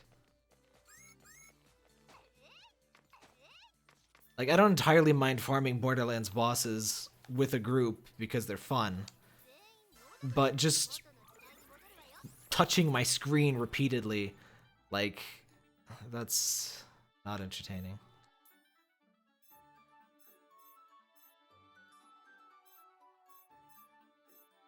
I guess IF isn't the one missing, so yeah, your classes are under-leveled now. Oh well. I guess these 2 are the only ones with classes, maybe, because everyone else is a copy. That's so weird, but whatever. Let's see what the shop has for us.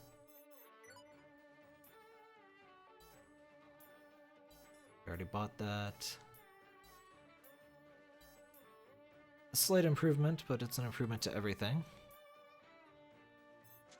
Oh god, the dressing room trophy in Shinobi Versus is atrocious.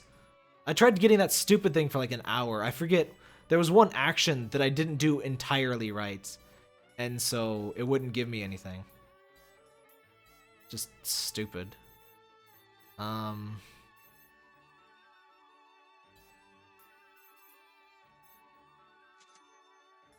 love being able to buy these things directly onto your characters. Very nice. I think I have one of those in store, so I don't need to buy them for everyone, but... Actually, I only have 10 people. I may as well just buy it. Wait. We need these heal or.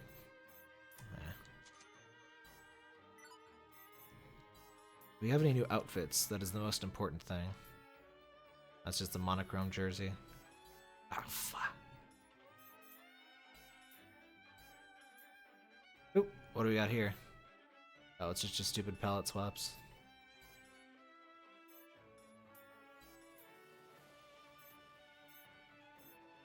I am glad they have the cosmetic items early in this. One annoyance in the Neptunia games, they usually make,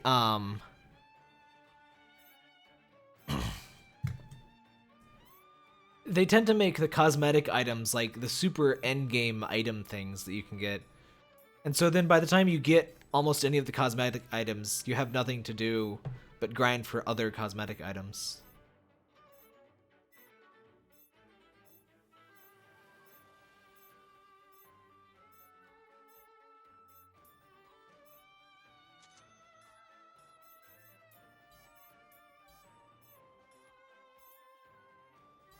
Wait, does Sega have cosmetic stuff? You really should. Oh, whatever.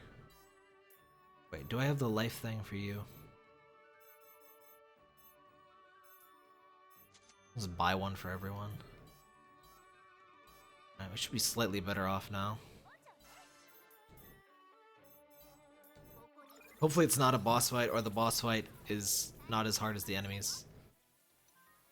That seems incredibly unlikely, but I am an optimist. Or rather, I'm willing to waste 2 minutes to see whether I need to grind or not. If it is impossible, honestly, I'll probably just end the stream and I'll do some grinding and cleanup stuff, you know, collecting items and bestiary entries off stream. I'll try not to stream any of the boring bits.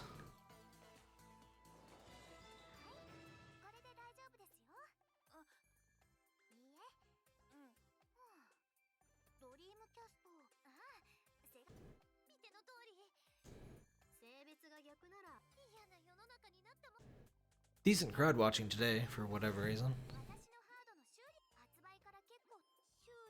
I'm not really sure what to call this game in the game field on Twitch or whatever, because Parker, no. No. It's not in either of those systems yet, and a lot of people seem to disagree on what to call the dang thing in English. Neptunia versus Sega Hard Girls is fine for me, but yes, Parker. Yes, I see. That's not entirely what it is. Parker. Yeah. Put your tail in my face.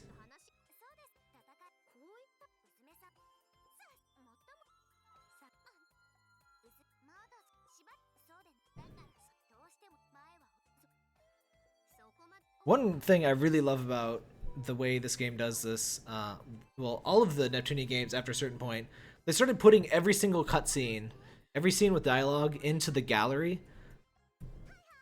So if you miss something, you could watch it at any time.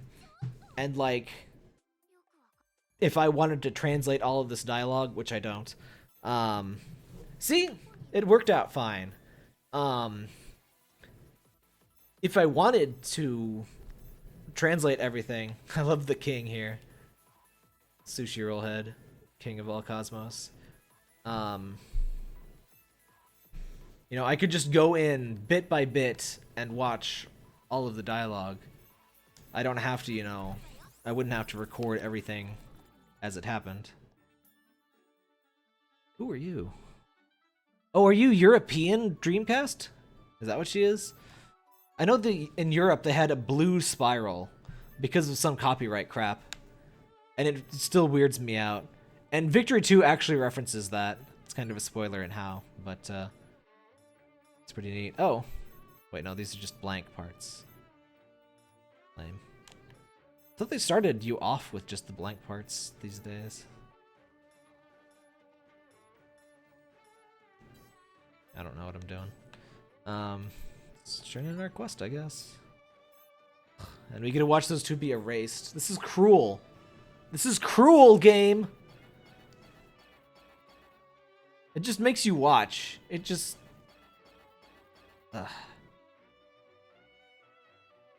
What?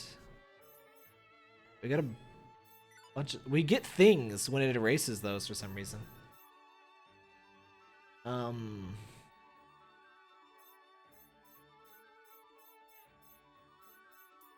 I guess we'll go for the top one. Alright, so we need to find out what drops 777. Sure, that's what that wants. Ah! Excuse me.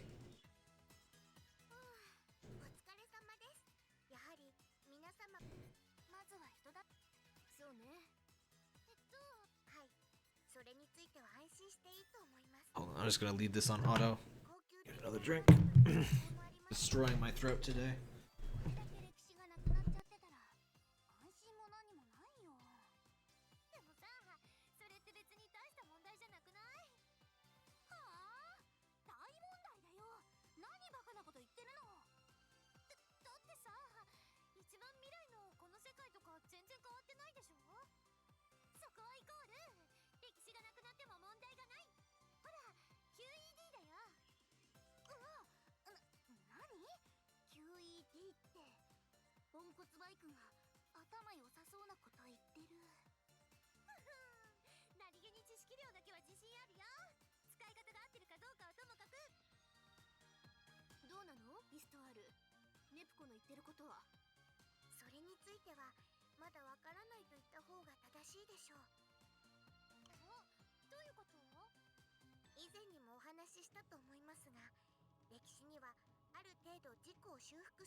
Yep, it's still going.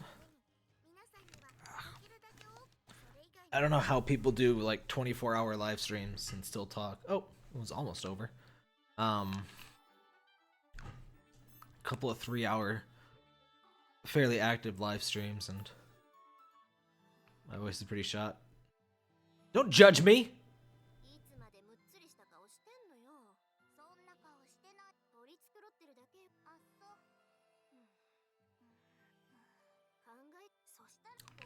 Intensive eyes.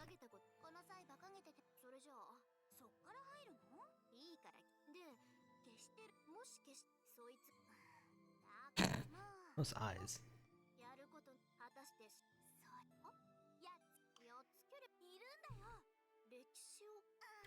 I'm sure it gets easier with practice, but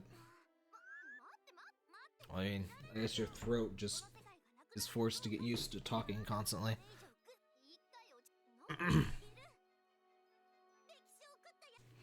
But like, I'm probably not gonna be able to get any recordings done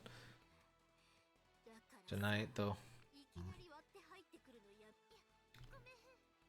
I think I've got at least a couple weeks of content backed up, so.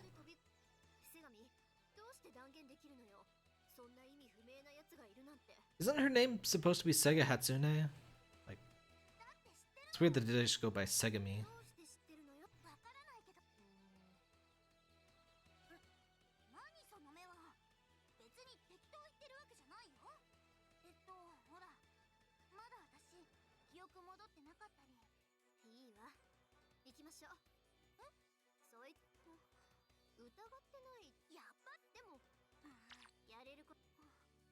Not sure what we're doing, but we're doing it 100%. And it's very dramatic. Ah! What'd you do? I blame this on you and Neptune.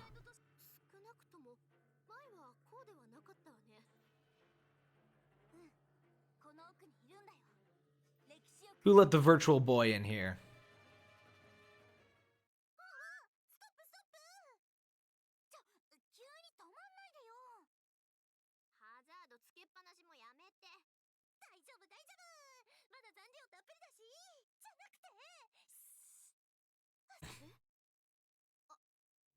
Ah! It's... what the hell? It's Chaos! What are you doing here, Chaos? Go back to Sonic Adventure 1. This dwarf said the thing is gonna happen. What is the thing?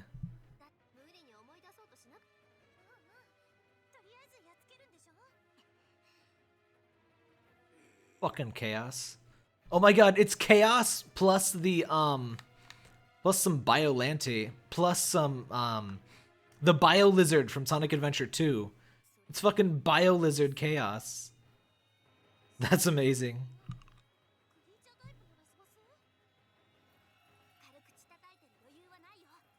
This is the Time Devourer, apparently. It's time to live and learn, guys.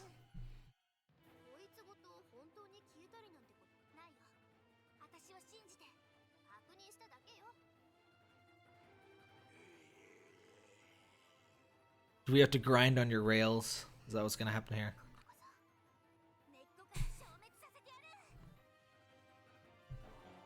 What?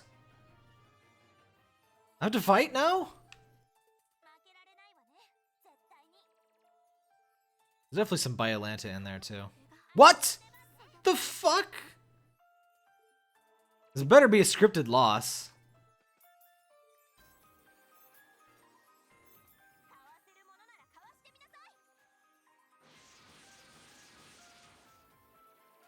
I'm just gonna go ahead and pray this is a scripted loss.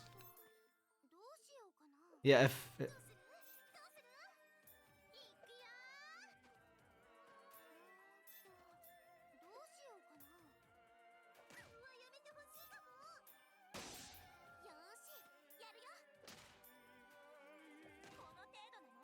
I guess it just Om Nom Nom's time and we go back and maybe we can gather the other people, I guess?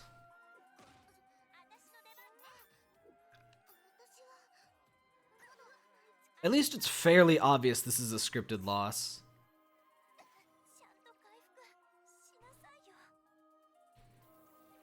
I don't entirely mind scripted losses as long as you like always deal 0 or something. Like, to make it very clear that there's no way you're gonna win.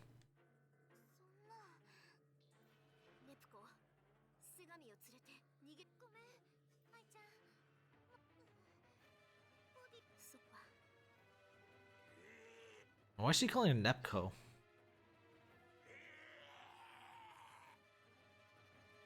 But what are the horns from? The horns have to be some reference to something.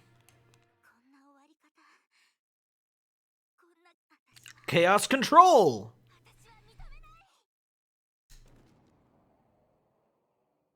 I did it! We Chaos Controlled.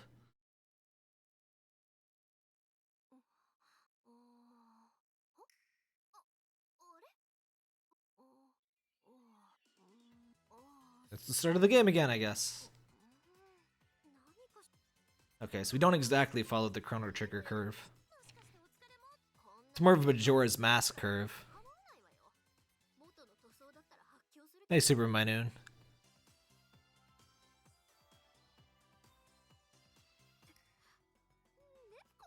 Biolant? I don't know. I always say Biolante.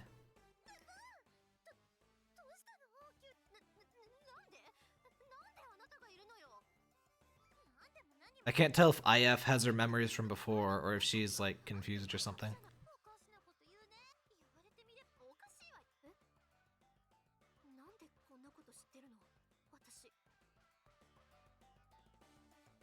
I don't actually like when scripted losses are beatable, because when they're beatable, you get confused and then you try to beat it when you're not supposed to the first time, and then you get like a lot of things could happen. You could get super pissed and rage quit before.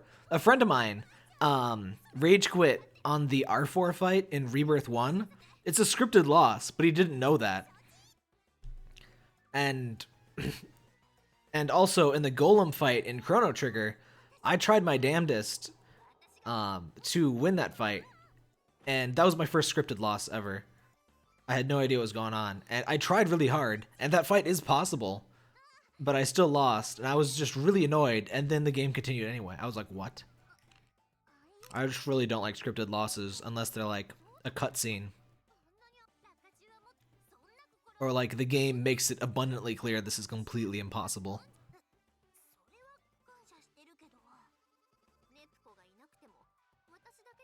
Though I do agree that when you beat, it is stupid when there's a quote-unquote scripted loss where you actually have to beat the boss, but then the ending, the cutscene goes with you losing. But if you actually lose, you know, you just get a game over. That's dumb.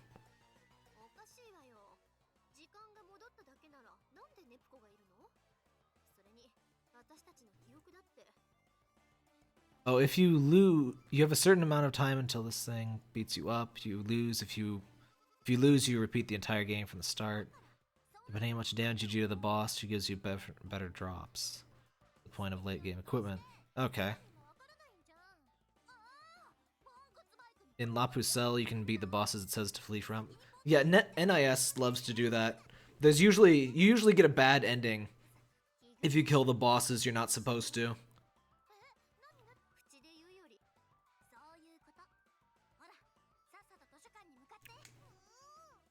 There's at least one time you can get a bad ending just by losing.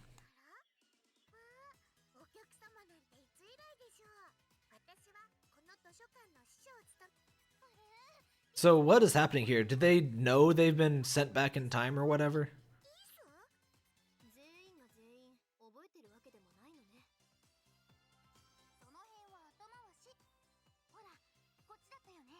Oh, the better drops is from another game. Oh, okay.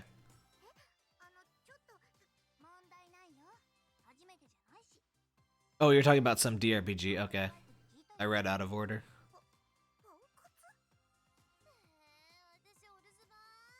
I'm really impressed by speedrunners that can read chat while speedrunning stuff, because, like, even non-time intensive stuff, it's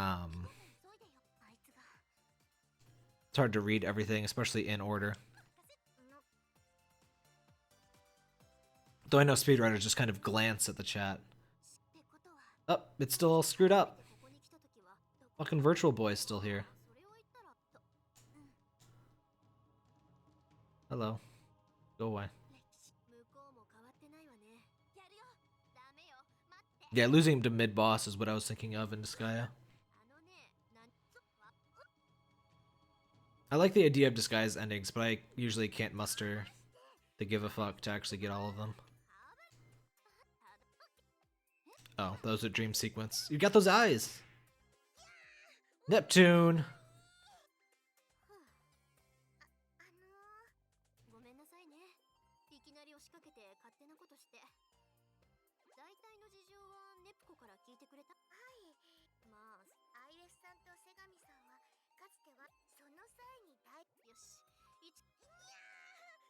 Have they ever listed official sizes for, like, measurements, like height for Histoire? It's like, I think Mark II has her height as like 4 feet. Which in-game has never been shown. Well, the character model for the DLC character Histoire looks like about 4 feet. But in CGs and stuff, she usually looks like maybe 2 feet at the most.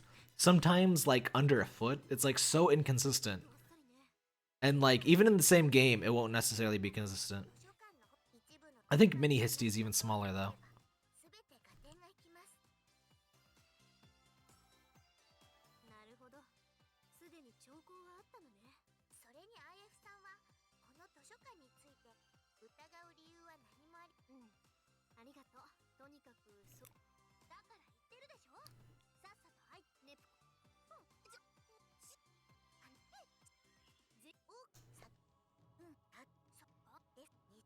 Alright, let's hurry up.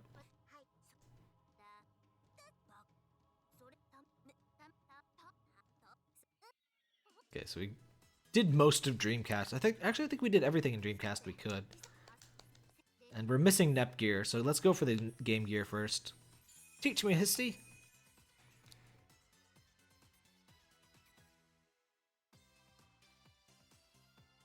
These are the Time Devourer, you go back.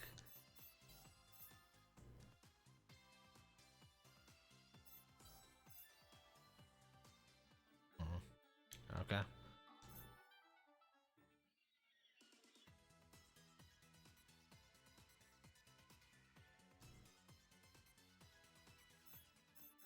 Og. Probably just another potion. Oh well, it doesn't take long. Wonder why they make you do this.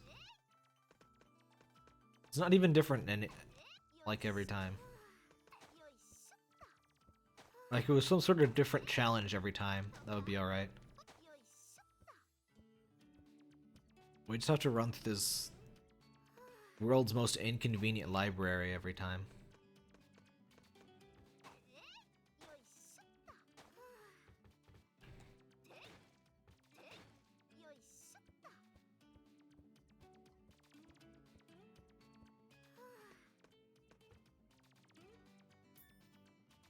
It's a portable SP charger. Do we get any new classes? We did not. What's on the roster, Histoire? Whoa!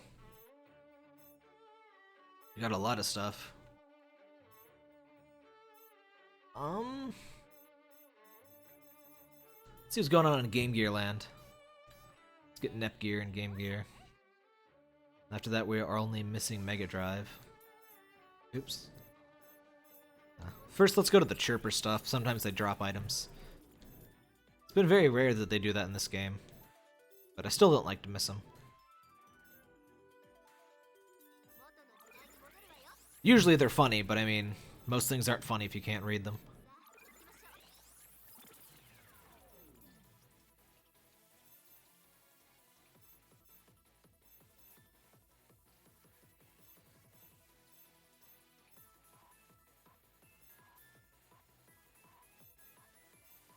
The music in this game feels different. I wonder if they got like the composer from the Sega Hard Girls show or something. It's not as good in my opinion, but what? We already went there. I guess in a way it's a change of pace too, but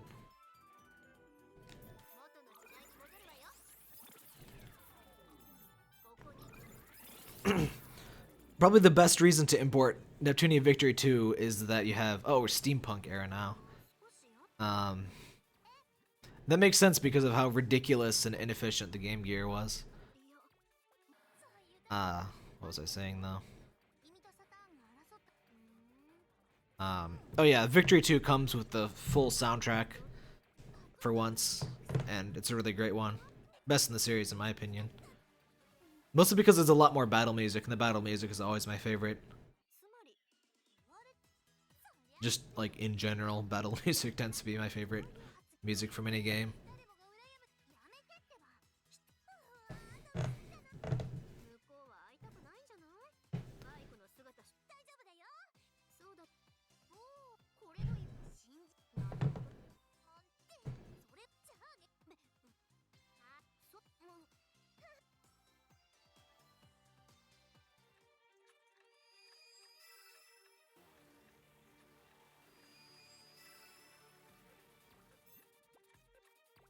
I guess we're less directly, how do you call it? Less, chrono triggered than I thought, but the different environments, or the same environments in different times, definitely still reminds me of it, and the future cities, those have got to be chrono trigger references.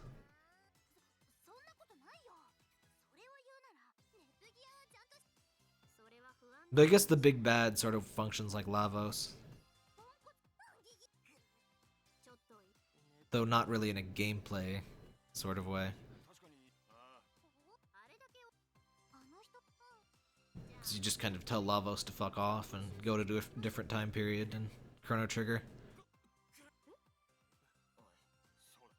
Got some faceless males going on here.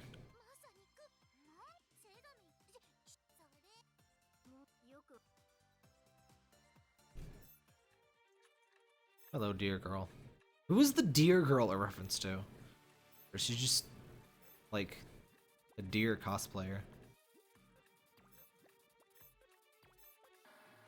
The traditional American. It's Neptunia!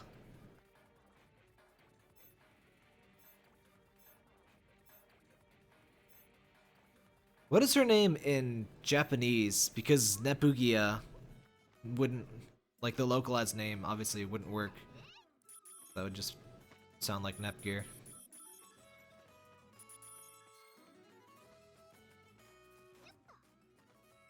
I swear some of the music is clipping. Because this song sounds a little messed up to me.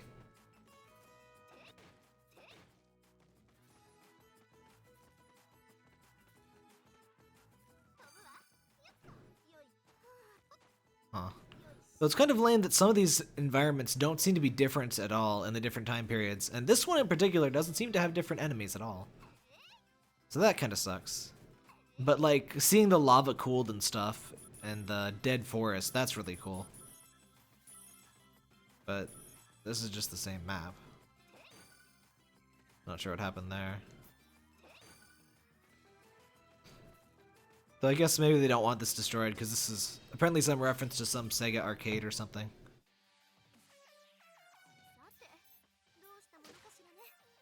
I think the cubies are harder than usual though.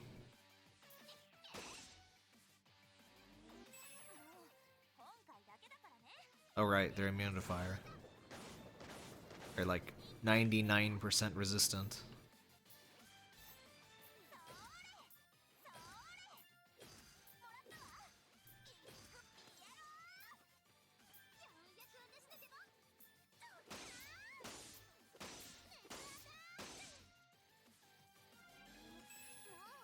I guess they're not too hard.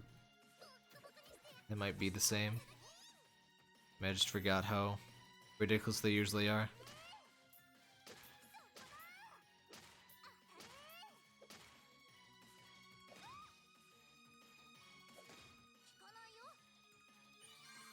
Yeah, the map music is pretty good in Victory 2, but I think the combat music is really good too. Huh. I expected you to be easier to kill, not harder.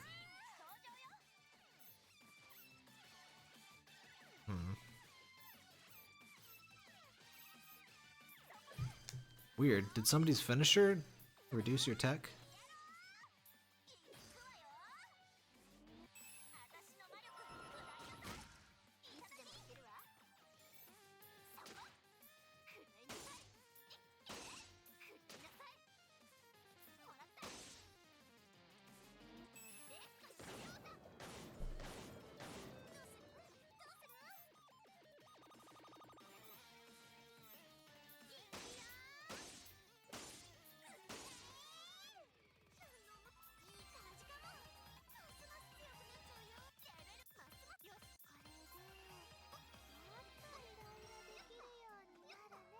I'm not sure if I reserve party members just get less experience or it's totally the same.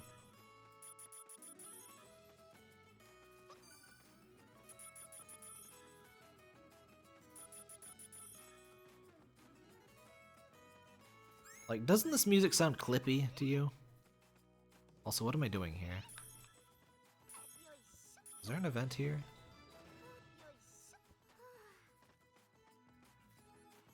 And like all of the secrets are hidden in the exact same place in this map too. Oops. Also, that is the world's biggest chain link fence. Look at that. Oops. Excuse me, sir. I tried to murder you.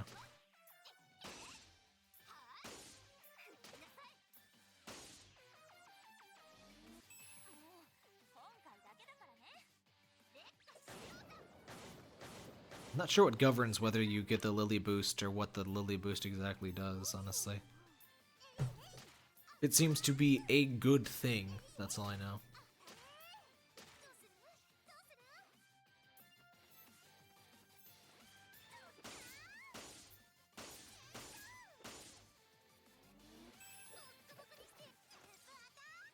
Not bad, Neptune.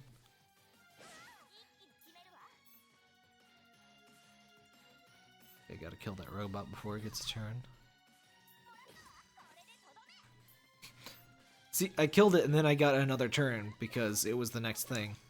That's what I really like about this turn system. Oh wait, I hadn't ended my turn.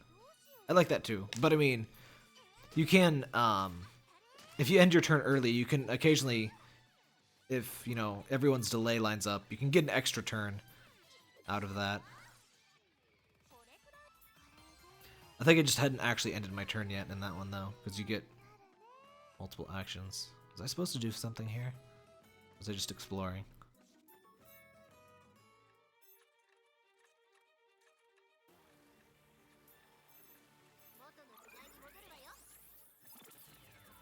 Thought we were gonna find Nepgear.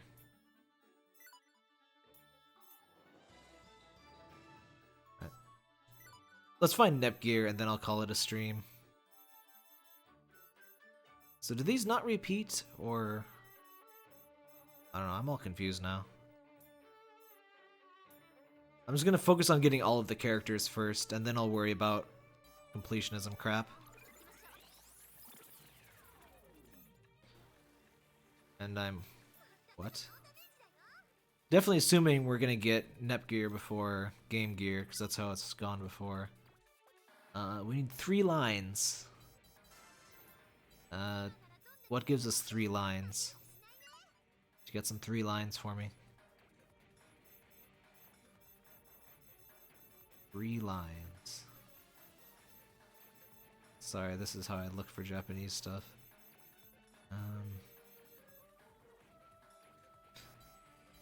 I guess we just get to hope it's in this factory.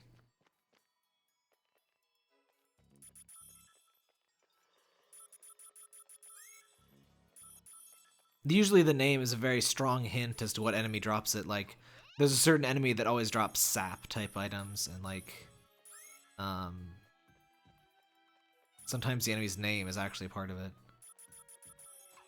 That's Japanese, obviously. If you don't know Japanese, that's no help. Oh, we got an outfit! Let's take a peek through our gear here. It's fine.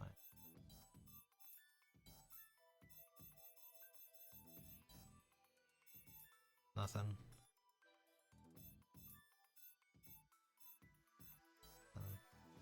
What did this dungeon ever do to you?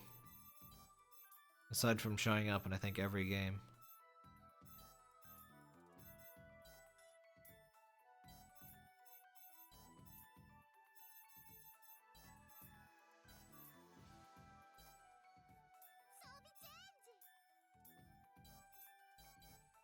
Who's the outfit for? Maybe it's for Nepgear, come to think of it. Or Game Gear. Probably not Game Gear, though, because we haven't seen any cosmetic items for any of the Sega girls yet.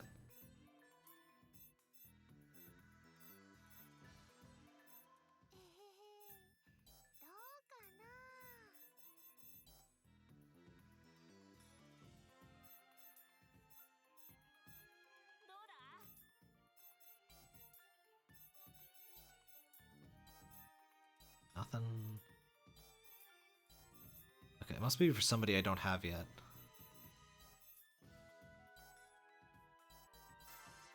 Huh. Since we found it in the gear time, it's probably one of those two. Arg. Guess we gotta fight everything and see what drops 3 lines. But we've already fought most of these enemy types. Let's see if you have 3 lines. I hit you! That is so wonky. Oh well.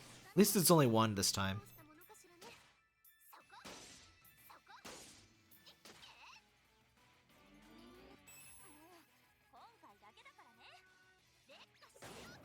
It is the one thing, one of the maps that, like I said earlier, it's not just the reuse, but when they pick a map to reuse, they usually put it in at least 2 or up to 4 times, even though they leave some stuff completely unused.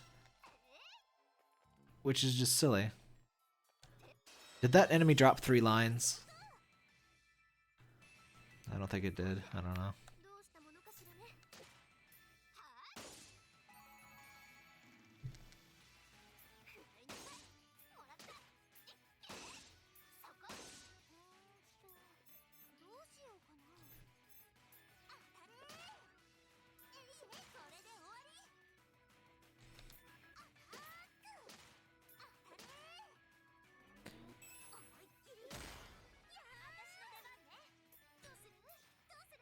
Speaking of reuse, I'm kind of bummed they don't have visually different weapons, at least so far. Even though at least Neptune and the other Neptunia characters already have a bunch of crap they could have used from the other games. But I guess maybe it's because the hard girls already have predefined weapons.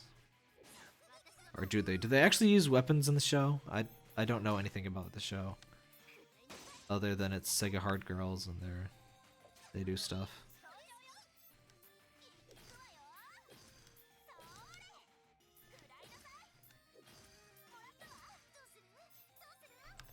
It's anime, so I just assume they have weapons, because why wouldn't you? That was definitely not 3 lines.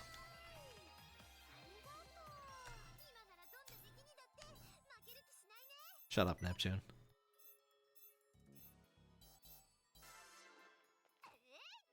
They do have weapons. Alright. Let's see if this visual novel has 3 lines. This is one of... Somebody on NeoGAF was complaining about this game because, oh, some of the enemies are so lazy. This one was just like a flat picture. But this is one of my favorite enemies because it's a visual novel. You're beating a visual novel up. If you don't like that, you are a terrible human being. I'm sorry. It's true.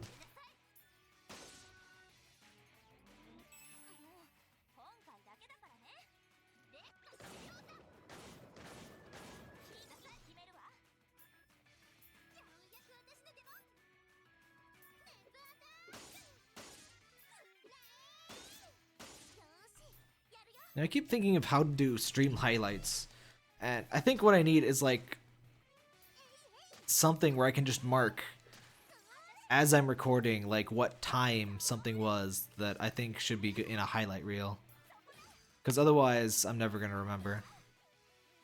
I can barely think of what is particularly interesting while I am saying it, honestly, and after I'm done, definitely not. I don't go back and watch every 3-hour stream. But I really do like the Vine Sauce does highlight reels, though I like just watching the whole streams, even just the archives. I usually care more about what specific game they're playing than, you know, just highlights. But some of the corruption highlights are really good. But then I just want to see all of the corruptions. Though corruptions, honestly, until they got that real-time corruptor, corruptions were pretty iffy. I guess it's just kind of in the nature of things. Yeah, I think they mixed the audio too loud or something, because there's like clipping in these tracks. I hope they fix that. The game came out 3 days ago, so it's possible some of the issues will be fixed. They actually did fix a fair number of things in Victory 2. So, they don't quite just set and forget, which I was kind of impressed with.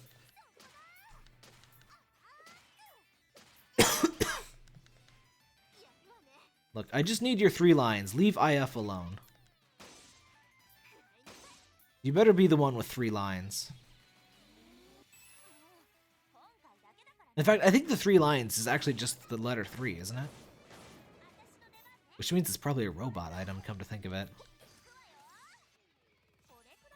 Yep, no 3 lines. At least we're getting some good experience. Let's get the hell out of here. I'm thinking it must be the robot, because I'm pretty sure that 3-line thing is actually the number 3. And that seems like a robot-y thing to give you.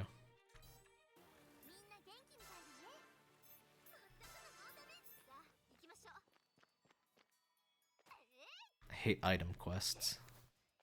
The worst. But this was the only quest I could do. And it seems like there's even more quests when you go on to the next cycle. Or at least for the second cycle. I'm not sure if it, you know, grows every time. Like, the first one's probably deliberately short.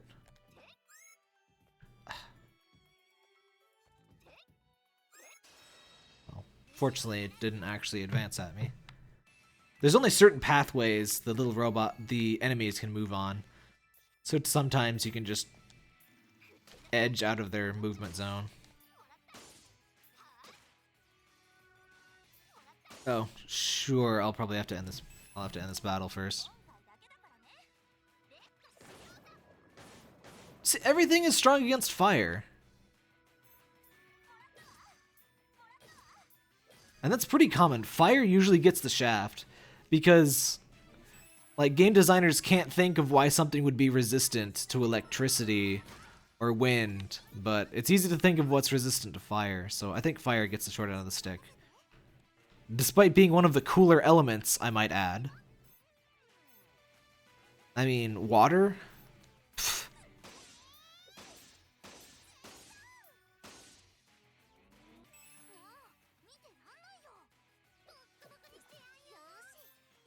Yoshi.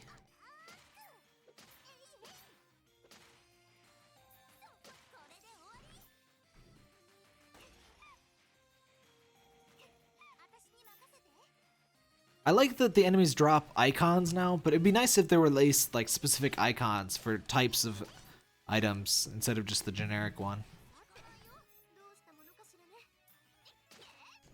It's a bit satisfying to see that something did in fact drop, but otherwise not super useful.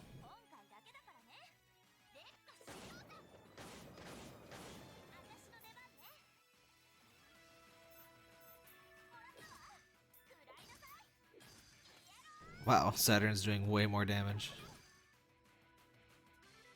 I guess... Wait, does Neptune... I bet Saturn does magic damage with her normal attacks. That sounds right.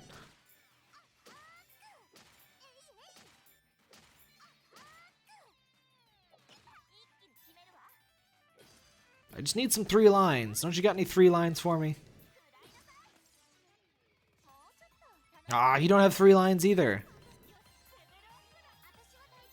Arg. Okay, Oh, I forgot to check my plans. Get some crappy Google translations up in here.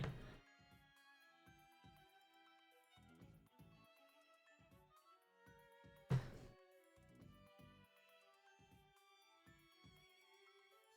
think the top one is weaken enemies. Get credit up. Get credit up. Hell yeah. I think the top one is weaken enemies.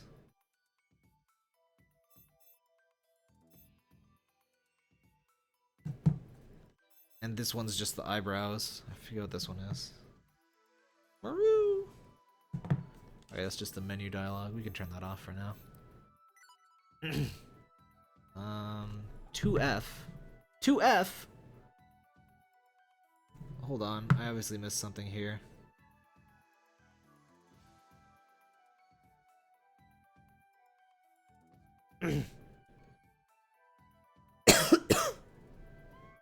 Mithril ore.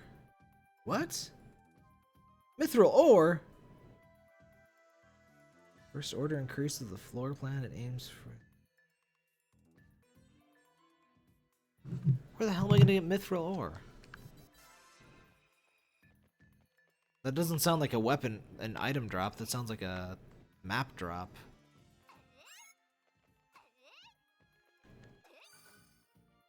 I didn't see 3 lines. Seem to get pretty good stuff from breaking items now. Yeah, she's definitely a mage.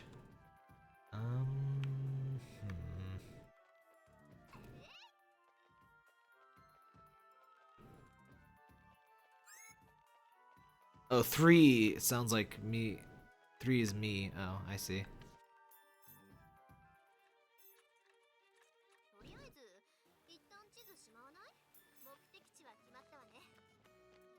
But where do I get mithril ore from? This is why I hate item quests. They're the worst. Maybe this arcade is made out of mithril. I don't know. Do we got any mithril arcade machines around here? Wait, what was that?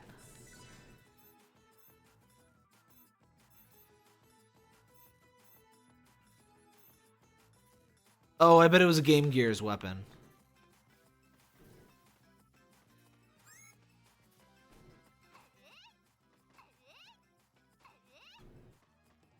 Not used to the weapon icons. There's no mithril here.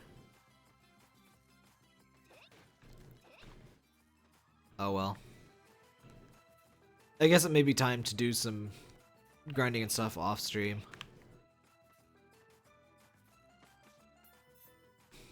Because I can't quit this without losing a day, a production day.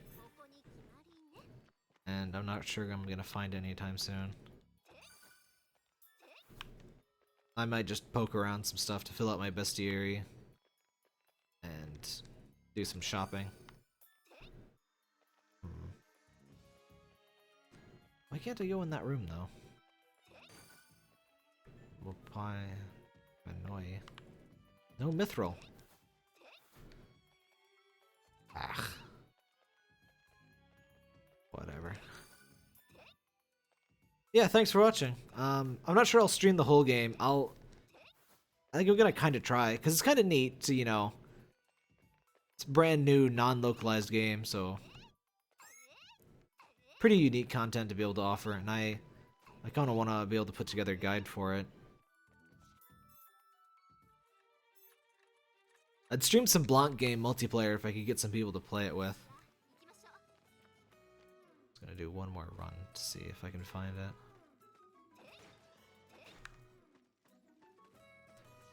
I hated these quests, and I think they stopped doing them at some point. But these were the worst in Rebirth 2, when certain plans and stuff would require gathering point items, which were way less farmable than enemy drops.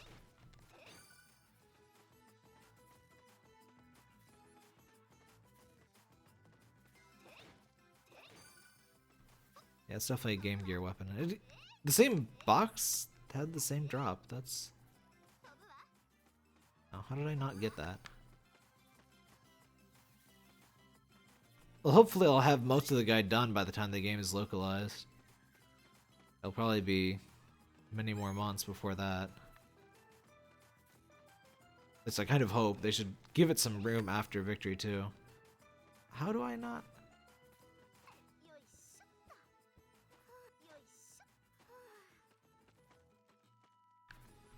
Erg. Where's Mithril?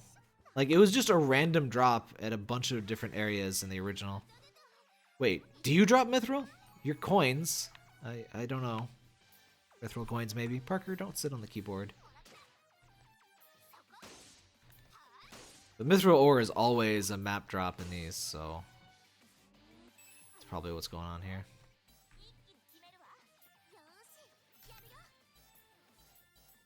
Oh, the Blanc game. Yeah, I'm sure it'll be much easier for me to find people to play with once it's localized. I was hoping to find some other English speakers that had it, but I haven't had much luck until now. Or, I haven't had much luck, period.